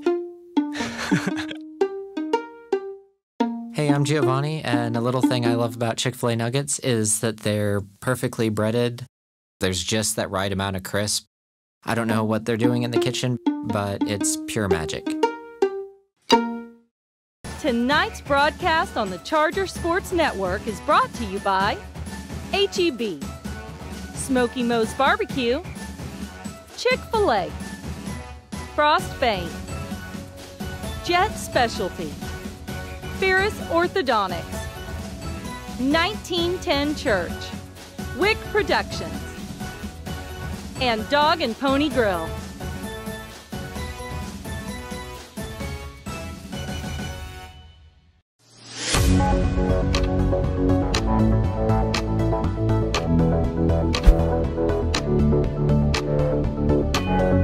Hi everybody and welcome to the Boerne Beat, where we showcase the top stories from around Boerne ISD. Boerne Academy senior Reese Dunham earned the title of Grand Champion at the Texas Best Show Series in Waco. Reese attends Boerne Academy and his home campus is champion. This is a great accomplishment. Congratulations. Congratulations to the DePablo family on being the 10,000th and 10,001st students enrolled in Boerne ISD. Dr. Price surprised the family earlier this week at Fair Oaks Ranch Elementary to congratulate them on being the lucky family to push us over the 10,000 student mark. Boerne ISD set an all-time enrollment record last week and currently has over 10,200 students. The Champion Orchestra has been invited to participate in the 2022 Youth Orchestra of San Antonio Invitational at the Tobin Center this coming May. This is big news, as only 20 ensembles are selected from the San Antonio area. For more information, please visit yosa.org/invitational. The Boerne boys soccer team received their state championship rings this week in a ceremony at Greyhound Gym. The Greyhounds were honored in front of a packed house where they were presented the hardware. The ceremony was part of the Meet the Greyhounds event. Boerne won the state championship back in April. Nearly 40 Boerne ISD students earned either an AP Capstone Diploma or an AP Seminar Research Certificate during last school year. To view the full list of students earning AP diplomas, please visit our website, boerneisd.net/AP diplomas. Great news for Greyhound and Charger football fans. This season, all Boerne and Champion high school football home games will air live for free on the Greyhounds and Chargers sports networks. The Chargers' first home game is August 27th, while the Greyhounds' home opener is September 3rd. To subscribe to the sports networks, visit our website, bernieisd.net/sportsnetworks2021. The Bernie ISD Board of Trustees commended a total of nearly 20 students and staff this week at their first regular board meeting of the school year, including National Track and Field champions and All-American swimmers. Congratulations to our commendees. Keep up the great work. Those are just some of the highlights from around the district this week. Be sure to follow the Bernie ISD social media pages to stay up to date with district highlights. Thank you for watching and have a great weekend. This game is going into overtime. At the Dog and Pony, we are calling it OT at the Pony, and we're open until 11 p.m. after Friday night home games. Head over to dogandponygrill.com if you'd like to order before you leave the stadium. And we'll have a Greyhound or Charger burger waiting for you. Dine in with us, grab a cold beverage, and enjoy the rest of the night with our full kitchen open until 11 p.m. Come on over, because we are ready for you. It isn't Taco Tuesday without the freshest tortillas. That's why H-E-B bakes tortillas fresh in store. Your kids won't eat tacos on Tuesday, or any day, without their favorite toppings. Good thing H-E-B has it all, including guacamole made fresh in store. It's been a really long week, and it's still only Tuesday. That's why H-E-B does all the shopping for you, so you can just pick it up with free curbside. No store does more to bring the best to your door. Shop the app or online and pick up curbside, free at H-E-B. Hello, my name is Keith Kaiser. You may know me from the sidelines at Champion Charger football games. I'm here to talk to you about eliminating a real condition called hangry tummy. Symptoms include irritability, inability to concentrate, lack of energy, and the most common symptom. Thankfully, there's a cure, Smoky Moe's Barbecue. Hey, where's the Smoky Moe's Barbecue? Sorry, Coach. We had hangry tummy. Another Smoky Moe's Barbecue success story.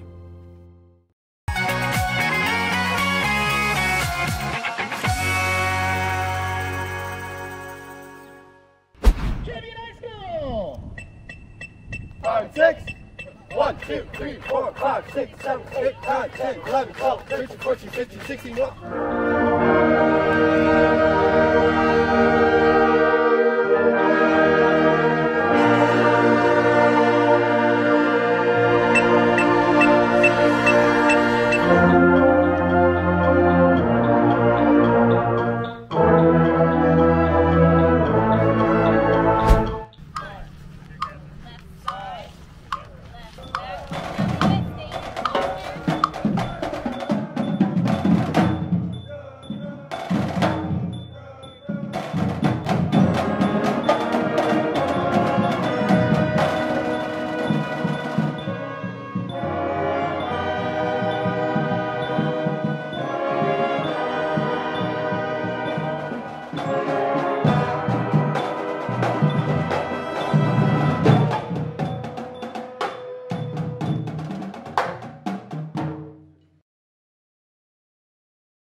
Wrapping up halftime here at Bernie ISD Stadium. What a way to start the season.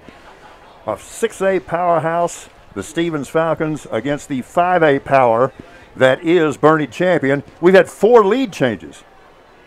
Yeah, right there. Jerry, take it. Yeah, you see Ryan Brandon scoring there on the opening drive. They go for it on 4th down and get the touchdown. Now you see Carson Kaiser back, throwing deep. That was the tip, I believe, the tip drill right there, where I think Brandon caught that one. So, yeah, it's been a crazy game. I was counting the drives, 16 drives. Each team's had the ball 8 times. I think this was the longest, maybe half in the history of football, but I'm not sure about that one. Interesting. There's been 5 4th down tries. and only one has been successful, and that's the one that was the opening drive that for Davis Pike, the 41-yarder, and 4th and 7 for the Chargers. And so the other ones that have neither's been able to score, but we've seen Davis Pike score a touchdown. We saw Ryan Brandon on a kickoff, return to kickoff 70 yards and scores a touchdown.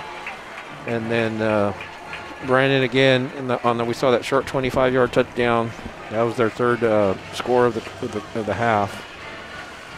And Stevens gets a touchdown in each of the quarters. Cook on an 8-yard pass, and then Gonzalez, the outstanding receiver for the Falcons, he got a nice touchdown. And the thing about the Falcons drive, the second one that scored, that where Gonzalez had the touchdown. Remember, that one went 98 yards. They started at their 2-yard line, and they went 98 yards, 14 plays, and was able to score. So it's kind of been a game of field position in a way, but it's been a different game. It's got a different feel to it. It just a lot of first game excitement, a lot of first game jitters. Yeah. It has been exciting. You know, we always talk about coaches making halftime adjustments. Well, this time it's really going to be critical because a couple of things were evident in the first half. Neither offense thinks they can protect their quarterback in the pocket. And that's why we're seeing all the quick hitch screens and the bubble screens and the wide receiver screens and the rollout passes. And I think both teams are pretty much going to give up on trying to run the ball outside. To the extent that either team has had success running the football, it has been right up the gut between the guards. Yeah, neither team really has gotten a whole lot. We don't have any stats, but neither team has really gotten a whole lot done on the ground. And we've seen the defense is bringing a lot of pressure on the quarterback, like you said, trying to get Kaiser uncomfortable back there, trying to get Brashears running. And so they're trying to put pressure on them and get them moving. And so we'll see what adjustments, and that's what halftime's all about, right? It's all about making adjustments. Here we go. Will Wallace with the kickoff. His team leads it by 6 at 20-14. Kickoff goes all the way back to the goal line. It's fielded. It's returned outside the 10-yard line, outside the 20, and what looked like disaster may be solid gold for the Stevens Falcons. 30-20 all the way to the house. Just like that. So we've seen each team score the first time they touch the football in our respective halves here. And it was a great kickoff, and that may be officially a 100-yard kickoff return. Yeah, Jaden Lopez with the return. I would say 101 because I think he had a foot back. He had a foot into the end zone on that one, so you might say 100, 101. It's 100 at least. That was amazing. You know, it's one of those times, and you see it happen real often. The timing was thrown off just enough by the fact that he had to kind of re-catch the ball, and what that did is it had some of the coverage kind of go flying past him. So that was one of those situations where that breakdown in timing may actually have helped the return, and it results in at least a triple-digit kickoff return. And we now, if this goes through, and it does. It was a flag, though. Movement. We'll see what it's about. The kick was good, but we'll see if we have to redo it. But if they convert here, that means we will have had 5 lead changes in this game. And I tell you, Lopez with a great run. It looked like he was dead in the water at about the 5, and he made a nice cut back to his left, and that's where he found the running room. And then it was just a foot race, and he never lost momentum or broke his stride, and that's why he was able to get full speed. It was just a foot race. Couldn't catch him. Well, this is kind of interesting. As the officials are conferring here, officiating crew has done a good job, headed by referee Jim Sartwell. They called offsides, I thought. It gets a charge, and I think they're going to decline the penalty. Yeah. Exactly. All right, so just like that, we have yet another lead change, just underway in the third quarter, and Stevens has retaken the lead 21-20. Back with the ensuing kickoff in a moment. Thank you for joining us here on the Charger Sports Network.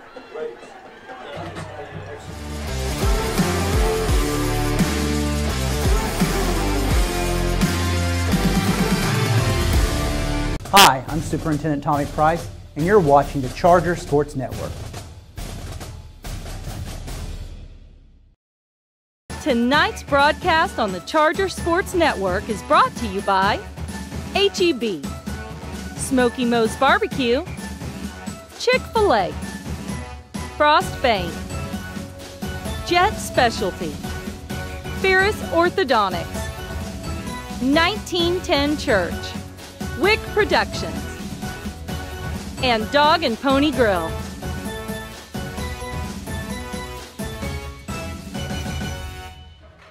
Back in Boerne on a crazy opening Friday night to the high school football season. This one is big-time fun between Stevens and the Boerne champion Chargers. We've had 5 lead changes. Here's the kickoff. It's taken at about the 28-yard line, and this is going to result in good field position for the Boerne champion Chargers, who now trail 21-20. And again, we'll start talking about the adjustments that we see the coaches have made during halftime, because there really was an issue for both teams protecting their quarterback. Yeah, and now it's also about giving up the big plays, because we saw a 75-yard touchdown by Brandon. There we saw about 101 yards. So special teams coming up big for both teams have accounted for 1 touchdown each. The champion Chargers from their 43-yard line against a 3-man defensive front. Zone read running play. And he kind of has to bounce it out laterally, and what looked like he was going to get a little more yardage results in about a 3-yard gain by Alex Rodriguez.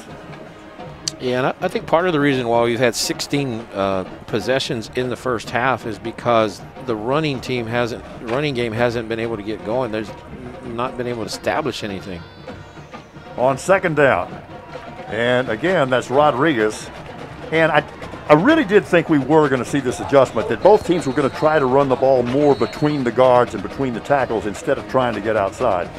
And that's paid dividends here for the champion Chargers here on their first possession of the second half. So when you're throwing the ball a lot and you're not really getting the running game going, that tends to make shorter possessions, because you're not burning any clock, especially if there's incompletion, the clock stops, so you have shorter drives, and that allows for more drives. And it magnifies the impact of special teams, and certainly we have seen that. Yeah, a couple long touchdown runs. There's a flag down. Looks like Rodriguez went and picked it up. Said somebody dropped a hanky, and it was movement or something. It's going to be on the Falcons, it looks like. It does. Oh, we got the second unsportsmanlike conduct penalty against Stevens, and the third one of the night, because Boerne champion had one as well. And after both of the first two, there was touchdown scored basically on the next play, or just about the next play. Well, the run and the penalty moves the ball inside the Falcon 35 at the 34. First down for the champion Chargers. Again, running play. This time they do get the edge. Good hard running by Alex Rodriguez, and it looks like he's got a first down after an 11-yard gain. Yep, that might be his best run of the night right there, 11. That was the best blocked running play of the night for champion as well. Yeah, and that one he had a lot more room. I mean, that's where he had a little bit room to maneuver. Again, Rodriguez, this time to the right side. And he's got a gain of almost 6 on first down. And you saw the good footwork by Rodriguez, kind of moving those feet very quick. And we see what the Chargers are trying to do as their adjustment. They're trying to get that ground game going and burn some clock here and control the game a little bit more. Carson Kaiser has gone all the way at quarterback. Now he moves his running back, Alex Rodriguez, to the right side. And again, we have problems on the snap. And again, this is going to result in a significant loss of yardage for the champion Chargers all the way back to about the 25-yard line. It's going to be about 3rd and 10-ish, but that one just kind of looked like a drop. Just not able to find a handle on it, and backs him up to the original line of scrimmage. So 3rd and a full 10. Stevens showing blitz. Kaiser steps up in the pocket, hit behind the line of scrimmage, and he's going to be brought down. The ball is loose, and it's scooped up by the Stevens Falcons, and this is going to be a big return. He has a chance to take this to the house. One man to beat, finally gets dragged down at the 18-yard line, and on that scoop play, that is Mateo Lara for the Stevens Falcons. big play, and it looked like Kaiser was going to try to throw it. Then I think he just was going to take the sack, and as on the way down, looked like the ball comes out. Falcons get it, almost have a scoop and score, but Chargers do make the tackle. So, but Stevens is going to be great field position here in the red zone already. At the 18-yard line. Good job of sudden transition from defense to offense on the part of the Stevens Falcons. KK Brashears with a running back behind him in the pistol formation. KK on the true run-pass option gets the completion and gets a gain of about 8 yards all the way down to the 10-yard line. He does a great job throwing on the run. He's running. And that's a tough throw, too, because that's a right-hander moving to his left. Yep, and it's tough on the run to throw like that. You don't get to set your feet. Brashears from the pistol.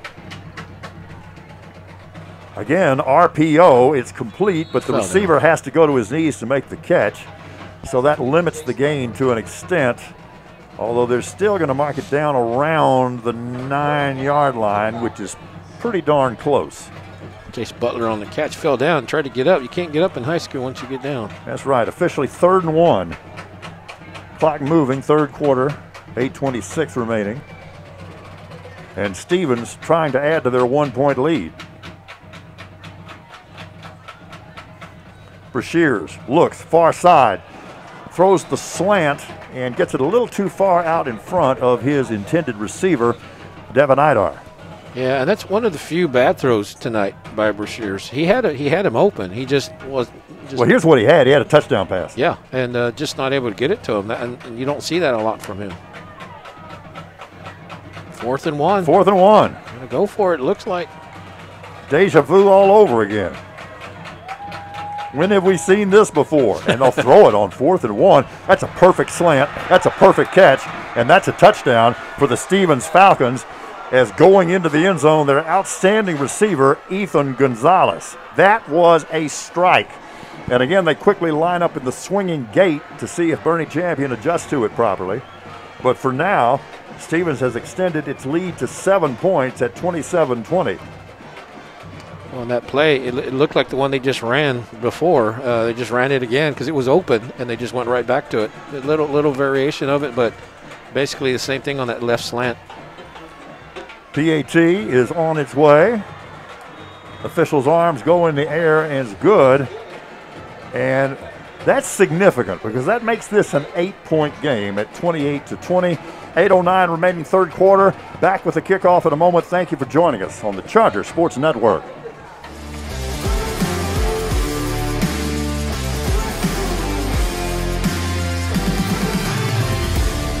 Hi, I'm Gina Devane, the Bernie ISD Athletic Secretary, and you're watching the Charger Sports Network.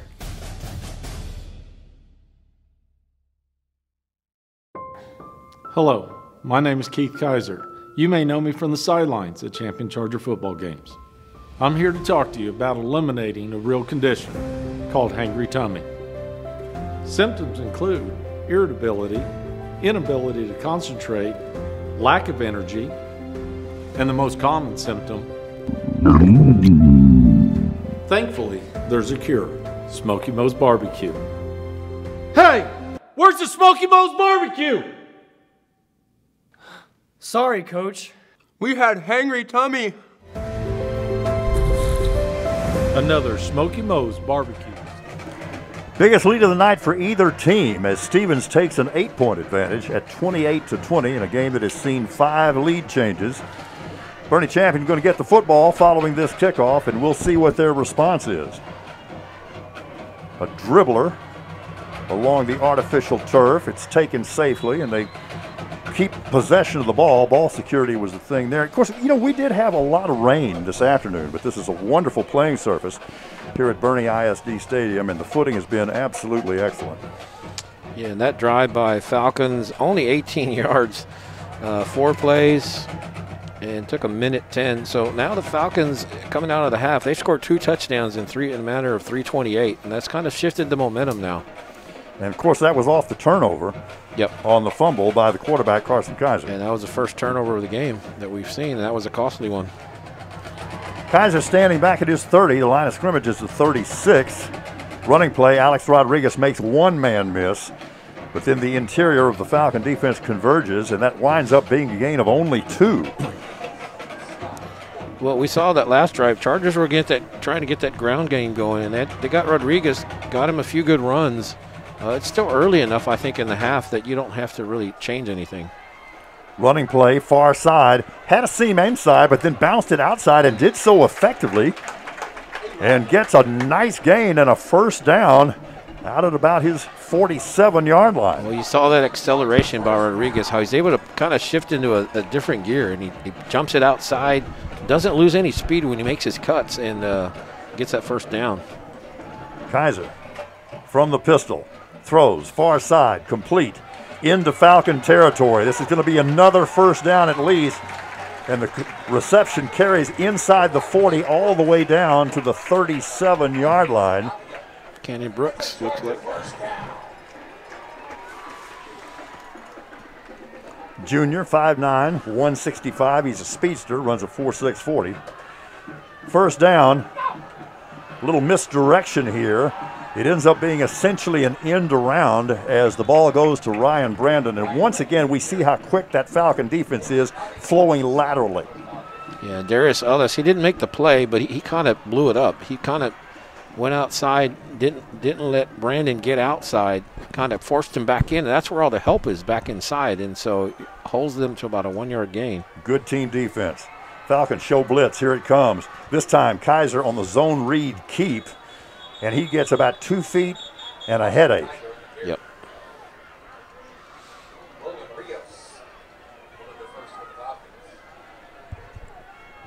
It's really they've hit 2 first down plays in a row. That nice run by Rodriguez, and then the throw to Brooks, and then that was only a shorter. But the 3rd and 9. Kaiser, play fake, deep drop this time, flushes to the near side, sets, throws deep, overthrows his intended receiver, and a couple of defenders, a linebacker in the corner, were in good shape as well. Really well defended by the Falcon defense. Yeah, and really that's good coverage. I mean, there was just nowhere to go. Everyone was pretty well covered, so he just kind of had to throw it long. Basically just kind of throwing it away just because there was nothing out there. 4th and 9, and here we go. Going for it again. 2 receivers to either side of the formation. Kaiser, with time, throws deep down the middle. He's got a man. Let's see if he pulled it in. Let's see if he pulled it in. They're going to call it an incomplete pass. The intended receiver was Davis Pike. He was on the post route. He appeared to have split 2 defenders, but the official says that he was not able to hang on to the football. Really good throw by Carson Kaiser. Yeah, great throw. It looked like Pike caught it, but from where we're at, we're pretty far away. I'll say this, the official had a perfect view. Oh, yeah, the official's 5 feet away, so he definitely had a better view than we did. We're looking at the replay here. So they turn it over on downs. And the Falcons with a real opportunity here, trying to add to their 8-point lead. KK Brashears to the near side, throws, perfect strike, and a wonderful job of coming back for the football by their tight end H-back, Eli Gonzalez. Gain of 6.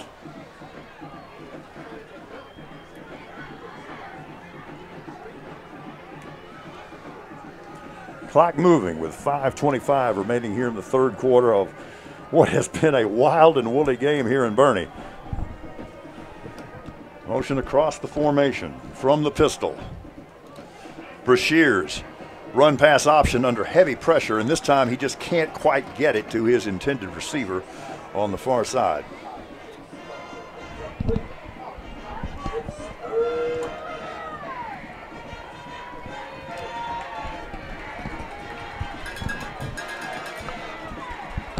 So it's 3rd and a full 4 with the ball at the Stevens 42-yard line.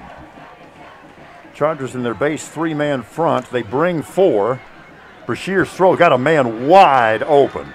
And that's going to result in a first down into Charger territory at about the 46-yard line. It's been kind of a hot and cold night for Devin Idar, but he made a really good play there. Yep, and just found a good spot, stopped, made a nice throw by Brashears, gets the first down. Again, they throw it this time on that wide receiver screen. They do a good job of getting two blockers in front of the receiver, and that results in an 8-yard gain. And this is probably the most rhythm and momentum we've seen from the Stevens offense all night. Yeah, they're having a good half. They've scored twice already. Going deep for Ethan Gonzalez.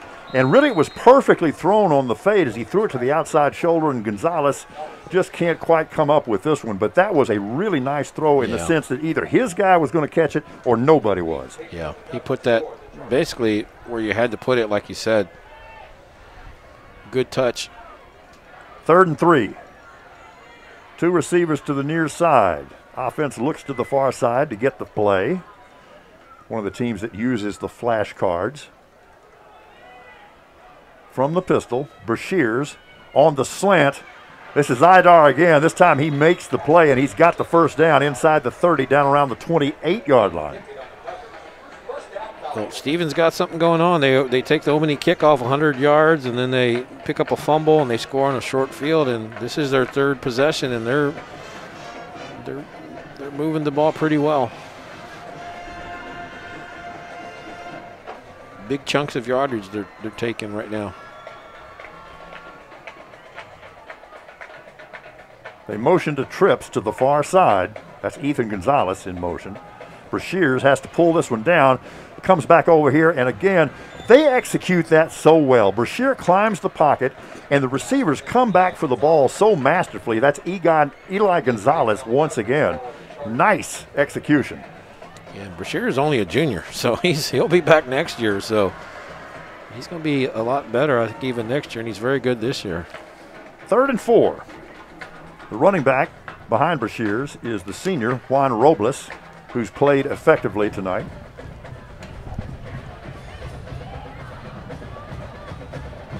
Brashears throws a strike complete. Receiver kicks out of a tackle, gets the first down inside the 15 around the 14. And that's Idar again. Yep, and Cade Galt might have had a touchdown saving tackle that time. But they do get the first down. And in the red zone again.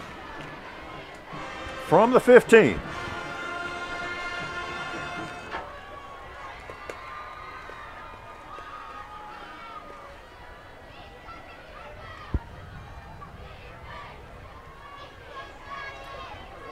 Gonzalez in motion. Brashears, shoulder fake, run pass option, got a completion. And it moves the ball down inside the 10-yard line to about the 9. And the word I keep coming back to is rhythm. They really have some rhythm in this drive. Yeah, and like the Chargers we saw trying to get that ground game going, Stevens is not really gone to the ground game. They're just throwing that short little pass, and it's worked well for him. 3rd and about 4 from the pistol. That's Brashears on the zone read keep, and he's down close to first down yardage, down around the 6 or 7 yard line. A little bit short. Gresham with the stop, and Brashears was their leading rusher last year. Yeah, he ran for over 500 yards and 10 touchdowns. Yeah, 5'11" and 511 yards. Of course, he's more effective as a thrower, I think, at 2,300 yards and 19 through the air. So that's why they favor him throwing the way he does. Brashears throws near side. And the defensive back undercut that and cut off the throwing lane. And if he makes that, he's still running. Yeah, that is a 90-plus pick six. Yeah, Cade Galt, he gets a hand up. He read that well, jumps the route like you said, and another second sooner, he's probably going the other way. Well, nobody going for it on 4th down here, and it makes sense because they're already up 8. So if they convert this field goal attempt by Caballero, that would give the Falcons an 11-point lead. is down smoothly. It's on its way. And the kick is good, and that lead is now 11. As we said, it's Stevens 31 and Bernie Champion 20. Back in just a moment, 1:27 remaining here in the third quarter. Thank you for joining us on the Charger Sports Network.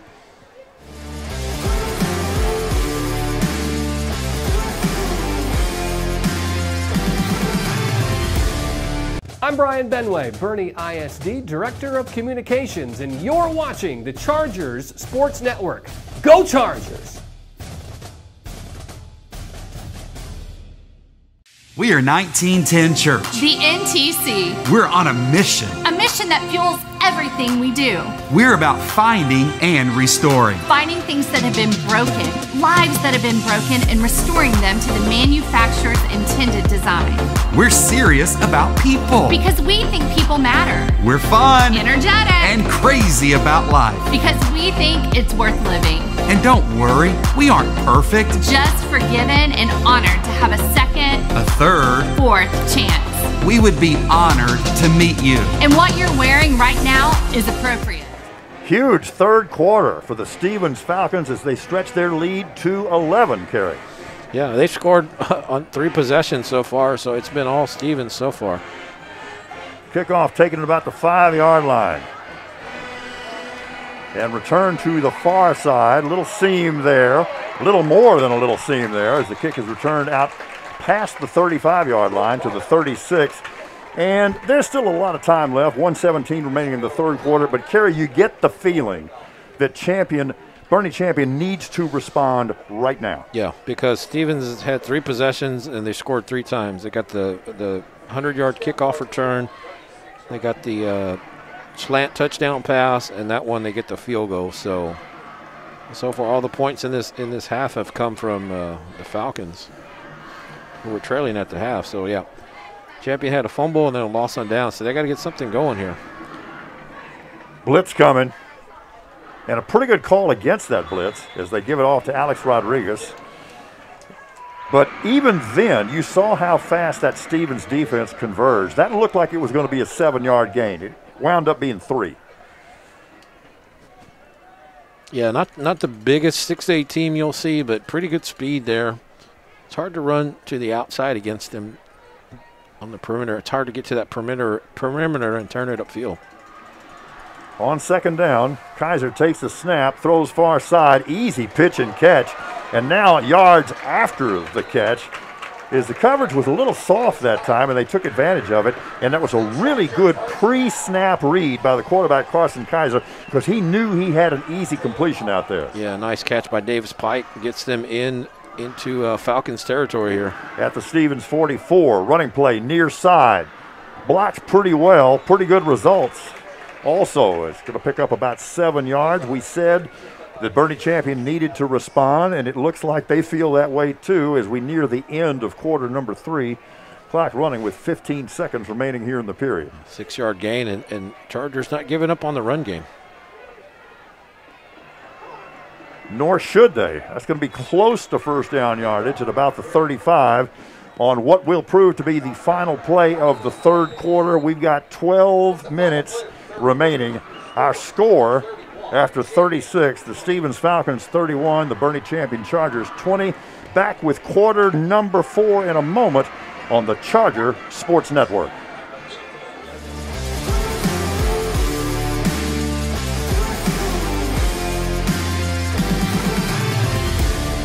Tonight's broadcast on the Charger Sports Network is brought to you by H-E-B, Smoky Moe's Barbecue, Chick-fil-A, Frost Bank, Jet Specialty, Ferris Orthodontics, 1910 Church, Wick Productions, and Dog and Pony Grill.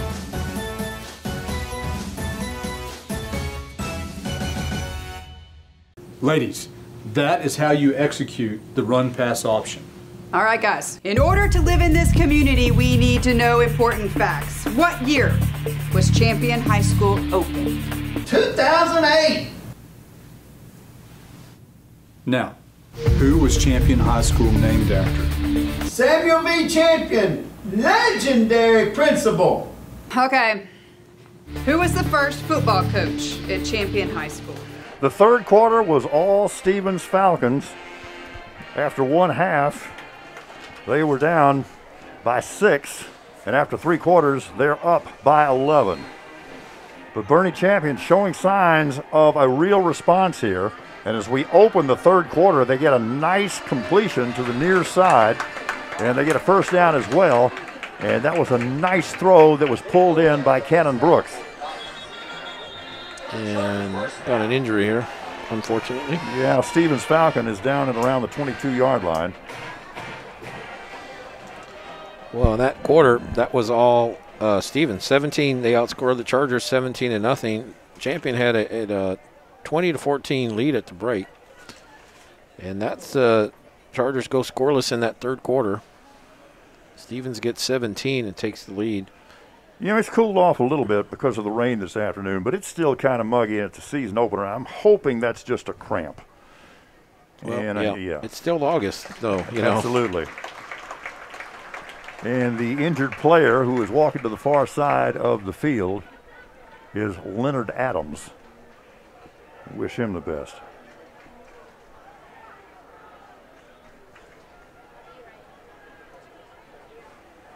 Just underway in quarter number 4, opening Friday night of the 2021 Texas high school football season. Large and enthusiastic crowd here, and Stevens has traveled well also. Everybody seems to be enjoying themselves, and why not? We finally have the great game back with us. First down from the 29, blitz coming off the edge. Kaiser rolls away from it, throws, it's complete. It's just shy of first down yardage, but it's a really well thrown ball to Davis Pike.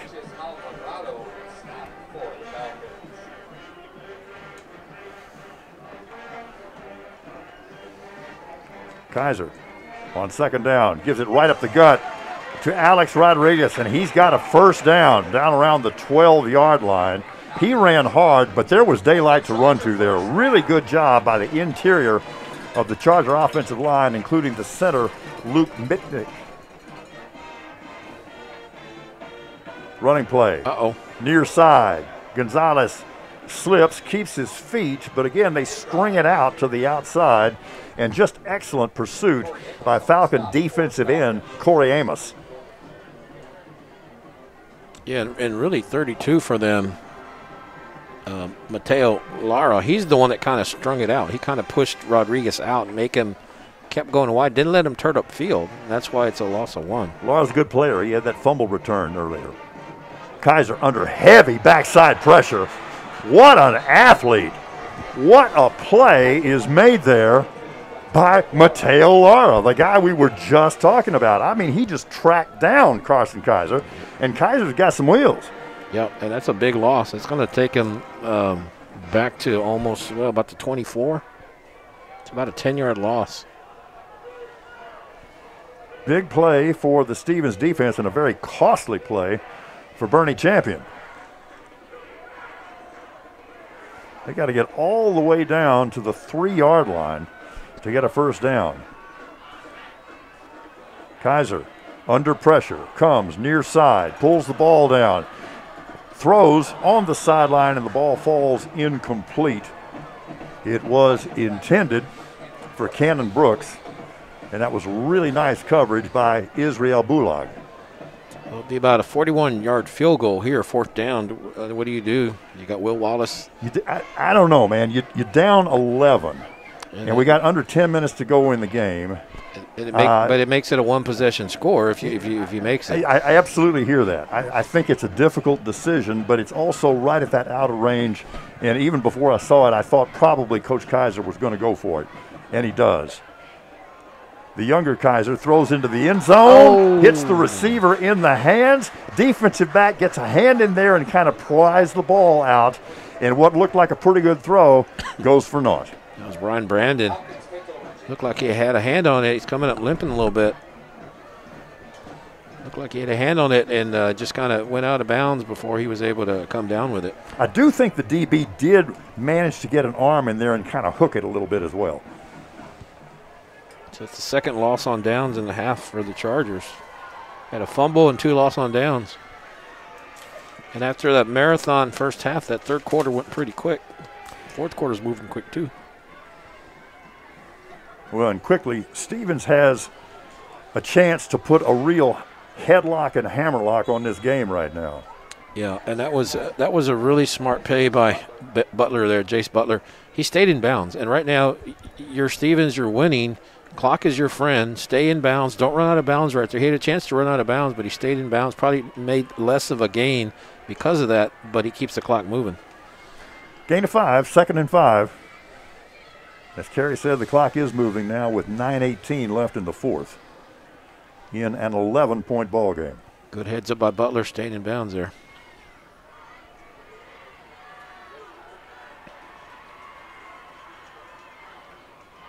Empty set. Brashears against the blitz. They want to set the screen. They throw it back to the near side. And pretty much a good job of detonating that whole thing from the get-go by the Bernie Charger defense. Yeah, he was throwing it away. He kind of had a receiver in the area, but Romero didn't get on. But he was just throwing it away basically because of the pressure by the defense.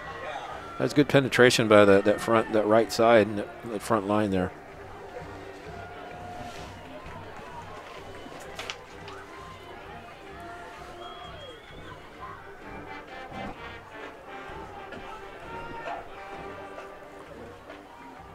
Third and just over 5 yards remaining. Brashears, slant, tip drill. This is a pick. That's the turnover. That's the opportunity that the Bernie champion Chargers needed inside the 5. This is going to carry all the way down to the 2-yard line. What an alert play. What a great play by Jacob Caraway. Yep. Tip drill basically is what you saw. It makes a nice return. He gave himself up at the end. They were trying to dive into the end zone, just got hit on the way up, but they're going to mark him out. Looked like at the 6 as soon as they stepped out, but still, that was a great return, great interception. First interception of the year against Brashears, first turnover of the game for Stevens, and this comes at a great time for the Chargers who need to get something going here. Very alert play on a pass that looked like it was going to be complete, frankly. And they've had a couple of those where they kind of bounced, and a couple of Chargers were in that area. We saw that one of Kate Galt when he jumped that route. There's been a couple of those that one they're able to reel in, and let's see if they can make it pay. Well, they really have to. Golden opportunity. Yeah, They've got to cash this in. You're going to have a Alex chance. Rodriguez to the goal line and over. Got to the lip of the cup and in. And once again, this is a very competitive football game with under 9 minutes remaining. But you might have to go for 2 here because we'll see. But if you go for 2 and you get it, you make it a 3-point game. So let's see what they do. Well, it's 5 here. And cutting it to 4 wouldn't do you much good. So they're going to go for 2. Yeah, especially now. We talked about maybe chasing. Remember talking about chasing that point. Because they missed that one, the first one. So this is where you chase it now. This is where you go for 2. You try to make it a 3-point game. It's a 5-point margin right now following the touchdown by Alex Rodriguez at 31-26. Very important 2-point conversion attempt. Carson Kaiser keeps it himself, and he's going to be stopped shy of the goal line. So a good job of converging by the Falcon defense on what was a very important play. But what looked like a scenario where Stevens was stretching it out a minute ago suddenly is a real nail-biter again, as that lead is just 5 at 31-26 with 8:39 remaining. Well, the game changed quick, didn't it? They were up 11, and they were driving the ball. They were killing clock a little bit. And Chargers get a turnover, and they get the nice return, sets up a quick score by Rodriguez, and now it's a one-possession game, and the tide turned quick, and that's what turnovers do for you. They really help you. Coach Kaiser, he's having a pretty long talk with the officials. I'm not sure what was going on over there, but. By the way, both these head coaches and both of these schools and the staffs, they've been so wonderful this week. I mean, just really well-run programs, really impressive players and assistant coaches. They've just been great. And we're talking about the head coach at Stevens, Anthony Boykin, and, of course, Keith Kaiser. the head coach at Bernie Champion. But these are two absolute Texas high school football class programs, and we're seeing that reflected in what has been a really exciting season opener tonight. Well, you know, you and I went down and talked to Coach Kaiser before the game started. We asked him, why do you like to play Stevens? Because this is their 7th meeting. And he said, well, because we like the test we get. We want to see big and fast right out of the gate. We don't want to see that in our second game. We want to see that in our first game of the year. And they're seeing it tonight. It's a good test for them. Accept the challenge. He said something else that was interesting. He said neither team's season is going to get ruined tonight. And that's exactly right. Yep. Kickoff is a good one, taking it about the 5. Oh, boy, that's a big hit. Wow. That is a big hit. So, no shortage of fight right now on the Bernie Champion Chargers special teams. Yeah, that looked like Cole Easley that made that hit. Nice, hard hit. I think that was the one of the players that had a couple good returns for Stevens, and then this time Easley says, nope, not right now, not on this one. All right, so moments ago, there really was a lot of pressure on the Bernie Champion offense. Now that pressure reverts back to the Stevens Falcons because that 5-point lead looking a little precarious right now. Brashears wants to throw, but that's not going to happen as he is flat out sacked back at the 17-yard line, and finally is the right word. They finally got the internal inside pressure they've been looking for. They've been trying to get to him all night. They've been blitzing all night, but he's so elusive, they're not able to. That time they knock him back for about a 5-6 yard loss. This time they keep 2 men in the backfield alongside the quarterback, KK Brashears. That was a loss of about 5, so it's 2nd and 15. Motion out of the backfield now. Brashears looks near side, hits the motion man. It's complete, but they don't get a whole lot of yardage out of it, despite the fact that A.J. Ruiz did pull in the reception. No, they didn't. Those 5 yards they lost on that sack, they only got about 4 of that back, but it's 3rd and 11 here. And it's getting loud here in Bernie. Yep. And why not? In this 4th quarter, the guys haven't played in 8 months, so we'll see if fatigue's a factor for either team here. Brashears against a 4-man rush. Throws deep over the middle. He got a man open. And the receiver really just didn't accelerate through the ball. That was a pretty good throw. It was intended for Jace Butler. And that's really, they hadn't done that a whole lot tonight, that deep shot. They've just done the short stuff, this little slip screens, bubble screens, the little 4 or 5 yard nickel and diming you, kind of death of 1,000 cuts. So this time they go for the home run ball, and not there. So good Charger defense coming up, first of all, with a turnover last drive, and then now with the force, looks like they're going to punt at 4th and 11 here. So Champion defense making some big plays. That's a win for their D for sure. And that did not take much time off the clock. There's still 7:16 remaining. It's movement. It's going to push them back a little bit now.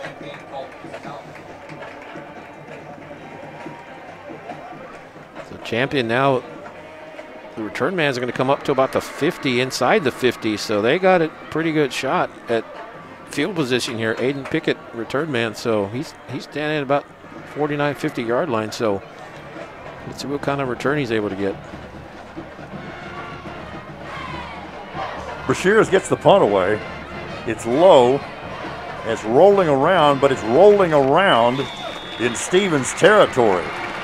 So as my partner indicated, Bernie Champion Charger offense going to have great field position on what may be a do or die drive here with 7:07 remaining.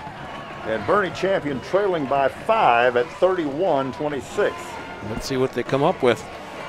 One score for the Chargers in the half, but remember that was after the defense gave them a set it up on a silver platter at the 6 yard line. Off that deflected interception. Again, about a half dozen times tonight, trouble with the snap, and this is really costly because all Kaiser can do is fall on the ball back at his 40-yard line. You lose 14, looks like, on that one. I know they're a big play offense, but they're not a lot of plays in your book that are drawn up to deal with 2nd and 14. No, and that's part of, I think, early game stuff that you can fix. I should say 2nd and 24. Rodriguez on the carry, gets a little bit back, and we keep an eye on that clock. It's rolling with 6:26 remaining here in the 4th. Rodriguez came close to making that a pretty big gainer, but good stop by the Falcons. Absolutely. He was a step away from maybe breaking that. Yeah.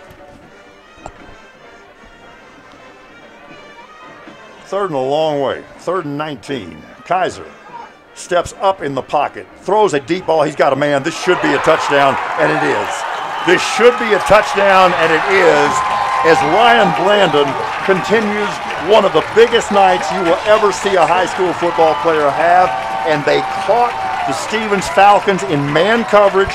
They were finally able to protect Carson Kaiser, and he was able to let that crossing route clear. Perfectly executed.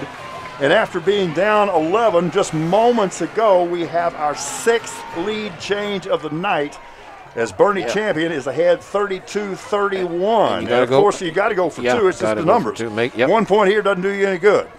So here we go. Kaiser looks, smash route to the back of the end zone. I think maybe he let him out of bounds, and he did. So here's the deal. On as crazy a night as you can imagine, we got a 1-point ball game, 32-31 after 6 lead changes. This is amazing. We'll be back with the finish in just a moment. Thank you for joining us. Thank you so much for joining us on the Charger Sports Network.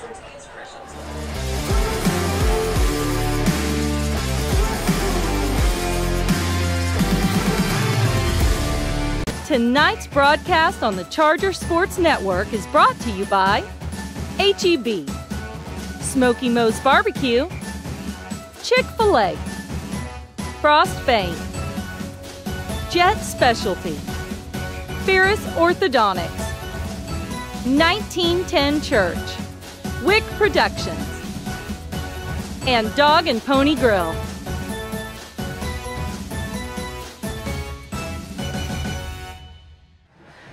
We're back at Bernie ISD Stadium with the final 5:57 of an absolute barn burner. What a game as the Bernie champion Chargers have retaken the lead at 32-31 over their 6A rival, the Falcons from San Antonio Stevens. Here's the kickoff, returned on the far side by Israel Bulag. And once again, that weight is back on the Stevens Falcons offense right now as they're down 1 and they have 5:41 remaining. Well, after giving up 17 points in that 3rd quarter, Chargers respond with 13 there. No, actually with 12. They've missed both extra points here because they've tried for the 2-point. And in that comeback, their defense has played so well also. Yes, they've really helped the offense. KK Brashears, the quarterback for the Falcons, keeps it and loses yardage. Boy, this Charger defense is really fired up right now. That results in a loss of 3 as the clock continues to run with 5:26 showing. Well, it's 4th quarter. Chargers are in great shape. You're seeing them getting to the Brashears a little bit more than they have all game. That's twice now they put them on the turf in this second half in this 4th quarter. And you say great shape. And that's true in a lot of ways, including physical conditioning, and we're seeing that right now. Yeah, that matters in August. Brashears on the tunnel screen. And they bring it down well short of 1st down yardage. The completion there was to A.J. Ruiz. But we got a 3rd and long situation. And if they don't convert here, they're going to be faced with a real decision.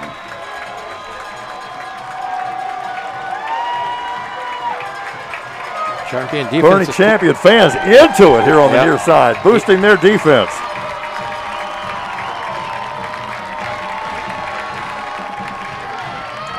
Brashears under pressure. Receiver comes back for the ball, but guess what? He's well shy of 1st down yardage. And the linebackers in the secondary for the Chargers just come up like racehorses. Yeah, and Brashears, he was under pressure there. He was running for his life that time, and so 4th and. Well, they got to punt it. They got to punt it because if you don't get it, this game is probably over. So you're going to have to punt the ball and play defense here, and you still have 3 timeouts remaining. Yeah, the punter is your quarterback, remember? So. Yeah, but I don't see that coming here. Pretty good punt. Yeah. Fair catch signaled and made at the 25-yard line. So, you always hear about the 2-minute drill. Well, there's a thing in football called the 4-minute drill. And what that means is you're ahead by 1 score. There's 4 minutes left. Now go get me some first downs. So the Bernie Champion Charger offense very, very much in the 4-minute drill right now with officially 3:42 left. Yeah, and I think we're going to see pretty good dose of Rodriguez here. Like I said, it's about trying to kill as much of this 3:42 as you can, and one of the ways to do it is the run game and force Stevens maybe to burn some timeouts. That would be the idea for the Bernie Champion Chargers. Motion to twins on the near side, and they do, in fact, give it to Alex Rodriguez. He's going to take some time off the clock, but he's going to lose a yard as well. Yeah, that's okay. I mean, you want some positive yards, don't get it, but right now you're keeping the clock going. So obviously they will milk that play clock all they can. Play clock at 25 right now.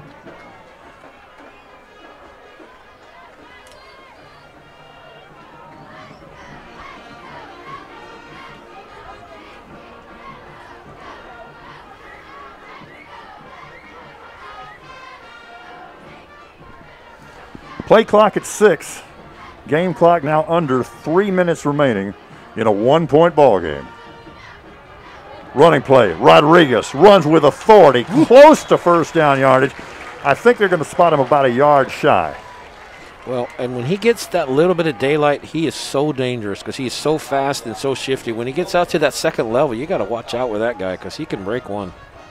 He's got real acceleration. Yeah, sure does. Quick feet. Doesn't lose any speed when he cuts.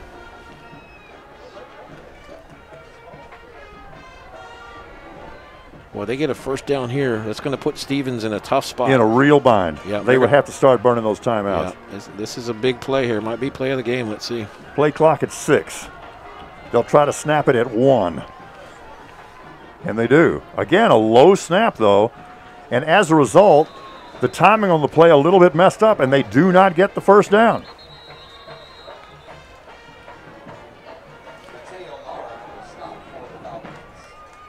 And it's 4th down. So, yeah, Stevens burns the timeout. Yeah, because they know Chargers get to talk about it now. We talk about Kaiser being a gambler. 4th and 1, if you get it, the game might be over. But what do? Your defense has been playing well, so do you punt it and just put the games in the hand of the defense and say, guys, we're going to back them up, try to make another stop. We'll see how the champion tries to play this. Well, the way this game has gone, that's a real question. Ordinarily I would say, punt the football. But we've seen him go for it so many times on 4th down. I'm not sure that you want to give that Stevens offense another opportunity. You've already made a burn 1 timeout. You get the first down here, and you are dealing. You are in control. But go with your first instinct. Yeah, it looks like they're thinking punt, because if you don't get it, they got great field position. I completely agree. You got great field position. If you don't get it here, you give that to Stevens on a short field. So they're gonna, like I said, you're putting the game basically in the hands of the defense. The defense has played well in this 4th quarter, haven't given up any points, and so they're saying, all right, guys, you made it several big plays. Just one more time. Here's Kaiser, and he comes up with his best punt of the night. Drives the returner all the way back to the 25-yard line. Return here on the near side. And on the return, that was Jaden Lopez. They'll mark it at about the 37-yard line. So here we go, 32-31. Stevens with the football, trailing by 1 with 1:49 left. It's coming down to the very end. Great game. Hasn't it been a great game? Outstanding game. I can promise you I'm having fun, and I hope everybody else is too. Well, these are the games that Champion and Stevens has played the last few years. Several of the games have been tight down to the wire. Here we go. And that Bernie Champion crowd here on the near side knows it. They're trying to lift their defense up. Completion on first down for about 5 or 6 yards. And that's Devin Idar on the reception. He's going to wind up with a lot of catches tonight. Yeah, and I thought Idar might try to run out of bounds, but he stays in bounds, keeps the clock going. 2nd and 4. Brashears throws to the far side. It's incomplete. Wide receiver screen that was kind of knocked up in the air like a volleyball, and that could have been yet another deflection pick 6 or big return. Well, really, that was better for Stevens that he dropped the ball, because if he'd have caught it, he was going to get stuffed for a loss, and the clock would have stayed running. They probably would have had to burn a timeout. This time with a drop pass, the clock stops. Absolutely true.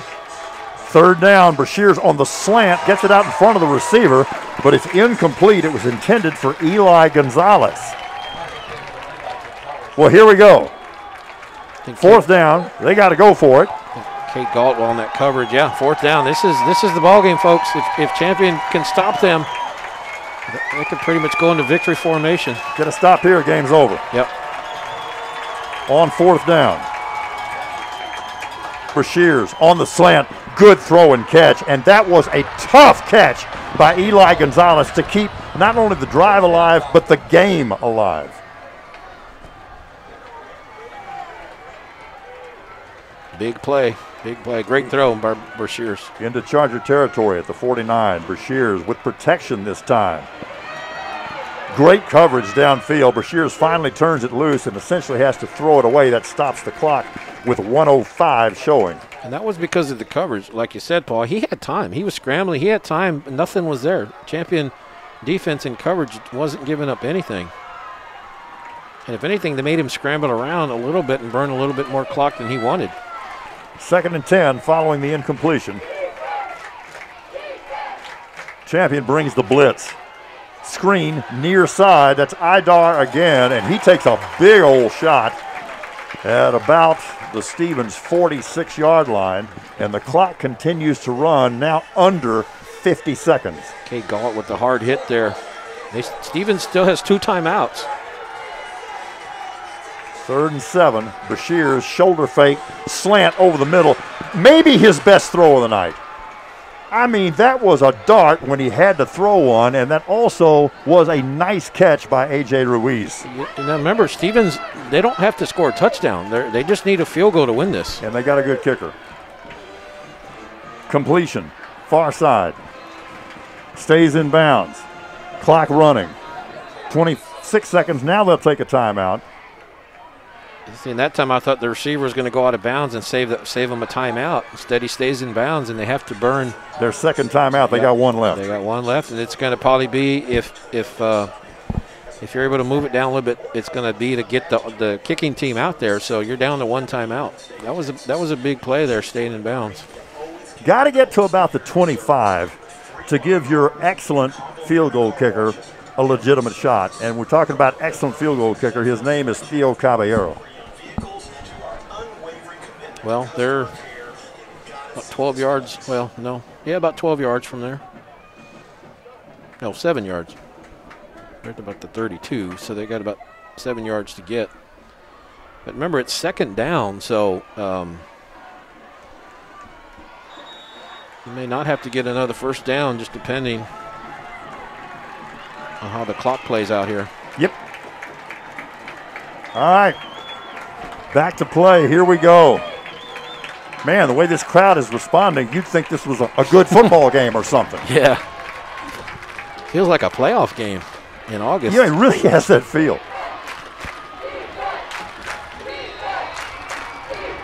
Defense, the chant here on the near side from the Champion Charger fans. Brashears throws deep near side, looking for Idar, incomplete. A little bit overthrown, and really good man coverage applied there downfield. Take a shot deep, why not? See what the defense is going to do, try to stretch it, but that's really not their strength. That's not really what they do. They don't throw the home run ball a lot. 3rd and almost a full 8. 21 seconds left. Brashears Oh, throws it into the passing lane. Great job of cutting that off. What a nice play and what anticipation by Cade Galt. Yep, and you know, Dad, Terry Galt, the trainer, assistant athletic directors, he's trying to stay calm on the sideline. But you know, Dad's excited. Okay, this is a long poke, even for a really good kicker like Caballero. 49-yarder. I mean, this is 49 yards. 18 seconds left.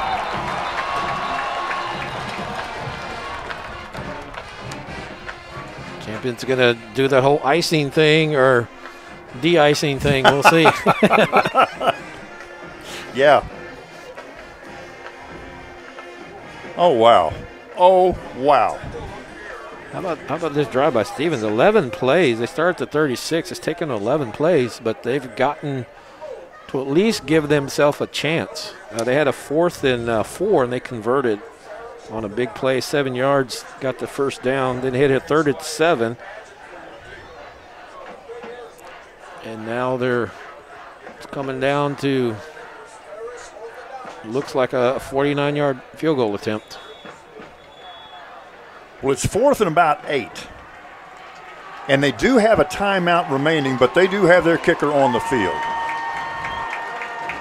Yeah, 4th down. Yeah, as I mentioned, well, you know, a case could be made the other way, but I'm not second-guessing anybody. Right. But I will say this. I saw this young man kicking the scrimmage last week. He is the goods, but 49 yards is a long way. Champion just burned another timeout. Definitely trying to ice him, make him think about it, trying to get it to his head. Well, and when you say his head, that's everybody's head. That's the snapper's head. That's the holder's head. That's the offensive line's head. And that's especially the kicker's head, because he's the guy that's going to. Oh, I'm not questioning that at all, but I'm thinking sometimes we don't realize that it can have a psychological effect on people other than the kicker. And, you know, does it have that effect on the defense? Some of the linemen, you know, because if you get a offsides or if you jump, that brings them up 5 yards closer and makes it a 44, which is a little bit more manageable. So we'll see. And Champion has one more timeout. So do you take it?